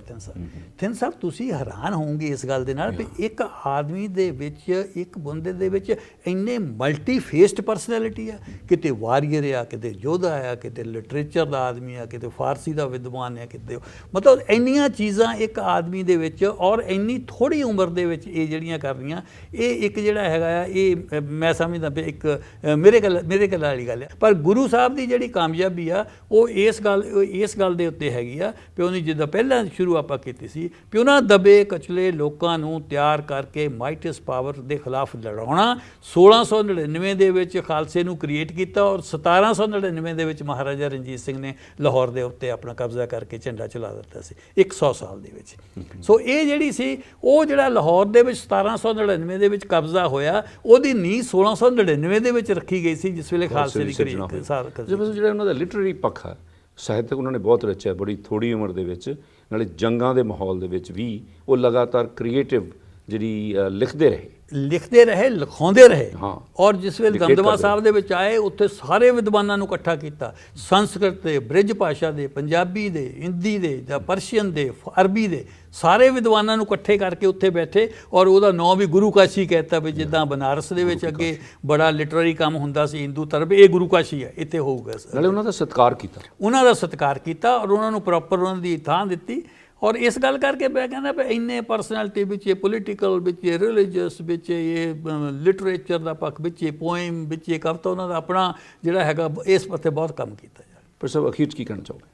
ਮੈਂ ਧਾਰਮਿਕ ਆਦਮੀ ਤਾਂ ਹੈ ਨਹੀਂ ਜਾ ਕੇ, ਲੱਗਦੇ ਨਹੀਂ। ਪਰ ਜਿਸ ਵੇਲੇ ਥਿੰਦ ਸਾਹਿਬ ਮੇਰੇ ਸਾਹਮਣੇ ਗੁਰੂ ਸਾਹਿਬ ਦਾ ਆਹ ਬਚਨ ਮਾਨਸ ਕੀ ਜਾਤ ਸਭੇ ਏਕੇ ਪਹਿਚਾਨਵੋ ਆਉਂਦਾ ਨਾ, ਤਾਂ ਉਸ ਵੇਲੇ ਮੈਨੂੰ ਲੱਗਦਾ ਕਦੇ ਮੈਂ ਫਿਰ ਜੁੜ ਰਿਹਾ ਧਰਮ ਦੇ ਨਾਲ, ਫਿਰ ਜਦ ਔਰ ਮੇਰਾ ਮਾਨਸ ਕੀ ਜਾਤ ਸਭੇ ਏਕੇ ਪਹਿਚਾਨਵੋ, ਜੇ ਇਹੀ ਧਰਮ ਆ ਤਾਂ ਫਿਰ ਤਾਂ ਧਰਮੀ ਹੈਗੇ ਆ।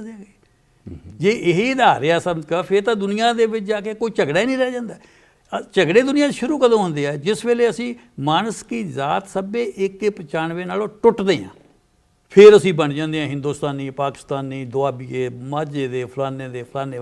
ਜੇ ਅਸੀਂ ਇਸ ਸਿਧਾਂਤ ਨਾਲ ਜੁੜੇ ਰਹਿੰਦੇ, ਬੰਦਾ ਜੁੜਿਆ ਰਹੇ ਜਾ ਕੇ, ਫਿਰ ਮੇਰਾ ਖਿਆਲ ਆ ਕੋਈ ਜਿਹੜਾ ਹੈਗਾ ਆ ਇਹ ਵਿਤਕਰੇ ਜਾਂ ਇਹ ਸਾਰੀਆਂ ਜਿਹੜੀਆਂ ਗੱਲਾਂ ਹੈਗੀਆਂ, ਇਹਨਾਂ ਲਈ ਕੋਈ ਥਾਂ, ਧਰਮ ਵਿੱਚ ਕੋਈ ਥਾਂ ਨਹੀਂ ਰਹਿ ਜਾਂਦੀ ਜਾ ਕੇ। ਅੱਜ ਵੀ ਅਮਰੀਕਾ ਦਾ ਪ੍ਰਧਾਨ ਜਦੋਂ ਗੱਲ ਕਰਦਾ justice the, just and fair, ਜਦੋਂ ਇੱਥੇ ਯੂਰਪ ਦੇ ਵਿੱਚ, ਅਮਰੀਕਾ ਦੇ ਵਿੱਚ, ਜਿਹਨੂੰ ਅਸੀਂ ਵਿਕਸਿਤ ਮੁਲਕ ਸਮਝਦੇ ਹਾਂ, ਸਕੈਂਡੀਨੇਵੀਅਨ ਕੰਟਰੀਜ਼ ਦੇ ਵਿੱਚ ਵੀ ਉਹ ਕਹਿੰਦੇ ਨੇ ਵੀ ਜਿਹੜਾ ਰਾਜ ਪ੍ਰਬੰਧ ਆ ਉਹ fair and just and fair ਇੱਕ ਬੜਾ ਕਾਮਨ ਸ਼ਬਦ ਚੱਲਿਆ।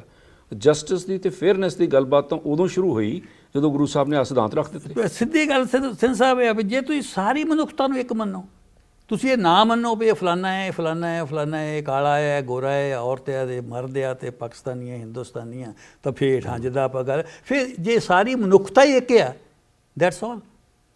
ਸੋ ਜੇ ਸਾਰੀ ਮਾਨਸ ਕੀ ਜ਼ਾਤ ਨੂੰ ਅਸੀਂ ਇੱਕ ਮੰਨ ਲੈਂਦੇ ਹਾਂ, ਮੇਰਾ ਖਿਆਲ ਫਿਰ ਕੋਈ ਨਾ ਇਹ ਧਰਮ ਦਾ ਰੌਲਾ ਰਹਿ ਜਾਂਦਾ, ਨਾ ਕੋਈ ਹੋਰ ਰੌਲਾ ਰਹਿ ਜਾਂਦਾ। ਬਹੁਤ ਬਹੁਤ ਮਿਹਰਬਾਨੀ। Thank you.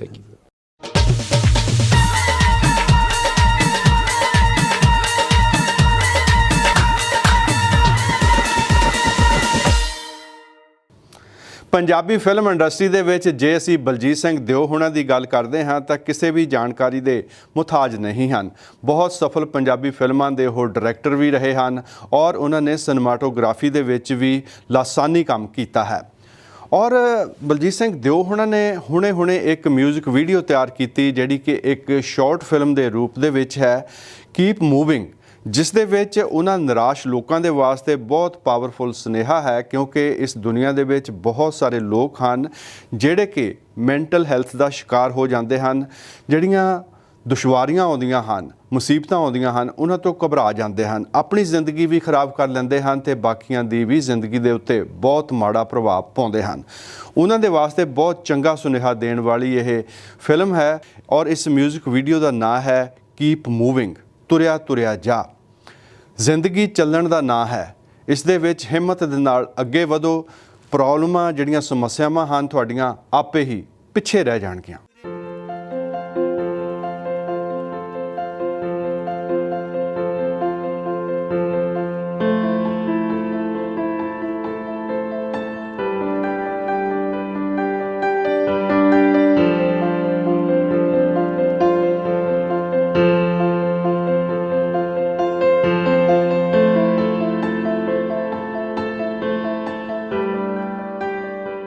ਦੇਸ਼ ਪ੍ਰਦੇਸ਼ ਟੈਲੀਵਿਜ਼ਨ ਪ੍ਰੋਗਰਾਮ ਜਿਹੜਾ ਕਿ ਅਸੀਂ YouTube ਵਰਜ਼ਨ ਹੈ, ਇਸ ਦੇ ਵਿੱਚੋਂ ਬਹੁਤ ਸਾਰੀਆਂ ਮਿਊਜ਼ਿਕ ਵੀਡੀਓਜ਼ ਜਿਹੜੀਆਂ ਹਟਾ ਦਿੰਦੇ ਹਾਂ, ਪਰ ਇਹ ਅਨਕਟ ਪ੍ਰੋਗਰਾਮ ਤੁਸੀਂ ਮਿਊਜ਼ਿਕ ਵੇਵਜ਼ ਦੀ ਸਾਈਟ ਤੇ ਵੀ ਵੇਖ ਸਕਦੇ ਹੋ। ਇਹ ਸੀ ਸਾਡਾ ਅੱਜ ਦਾ ਦੇਸ਼ ਪ੍ਰਦੇਸ਼ ਪ੍ਰੋਗਰਾਮ। ਉਮੀਦ ਕਰਦਾ ਹਾਂ ਪਸੰਦ ਕੀਤਾ ਹੋਵੇਗਾ। ਅਗਲੇ ਹਫ਼ਤੇ ਤੱਕ ਬਲਜਿੰਦਰ ਸਿੰਘ ਅਟਵਾਲ ਨੂੰ ਇੱਥੇ ਹੀ ਇਜਾਜ਼ਤ ਦਿਓ। ਸਤਿ ਸ੍ਰੀ ਅਕਾਲ।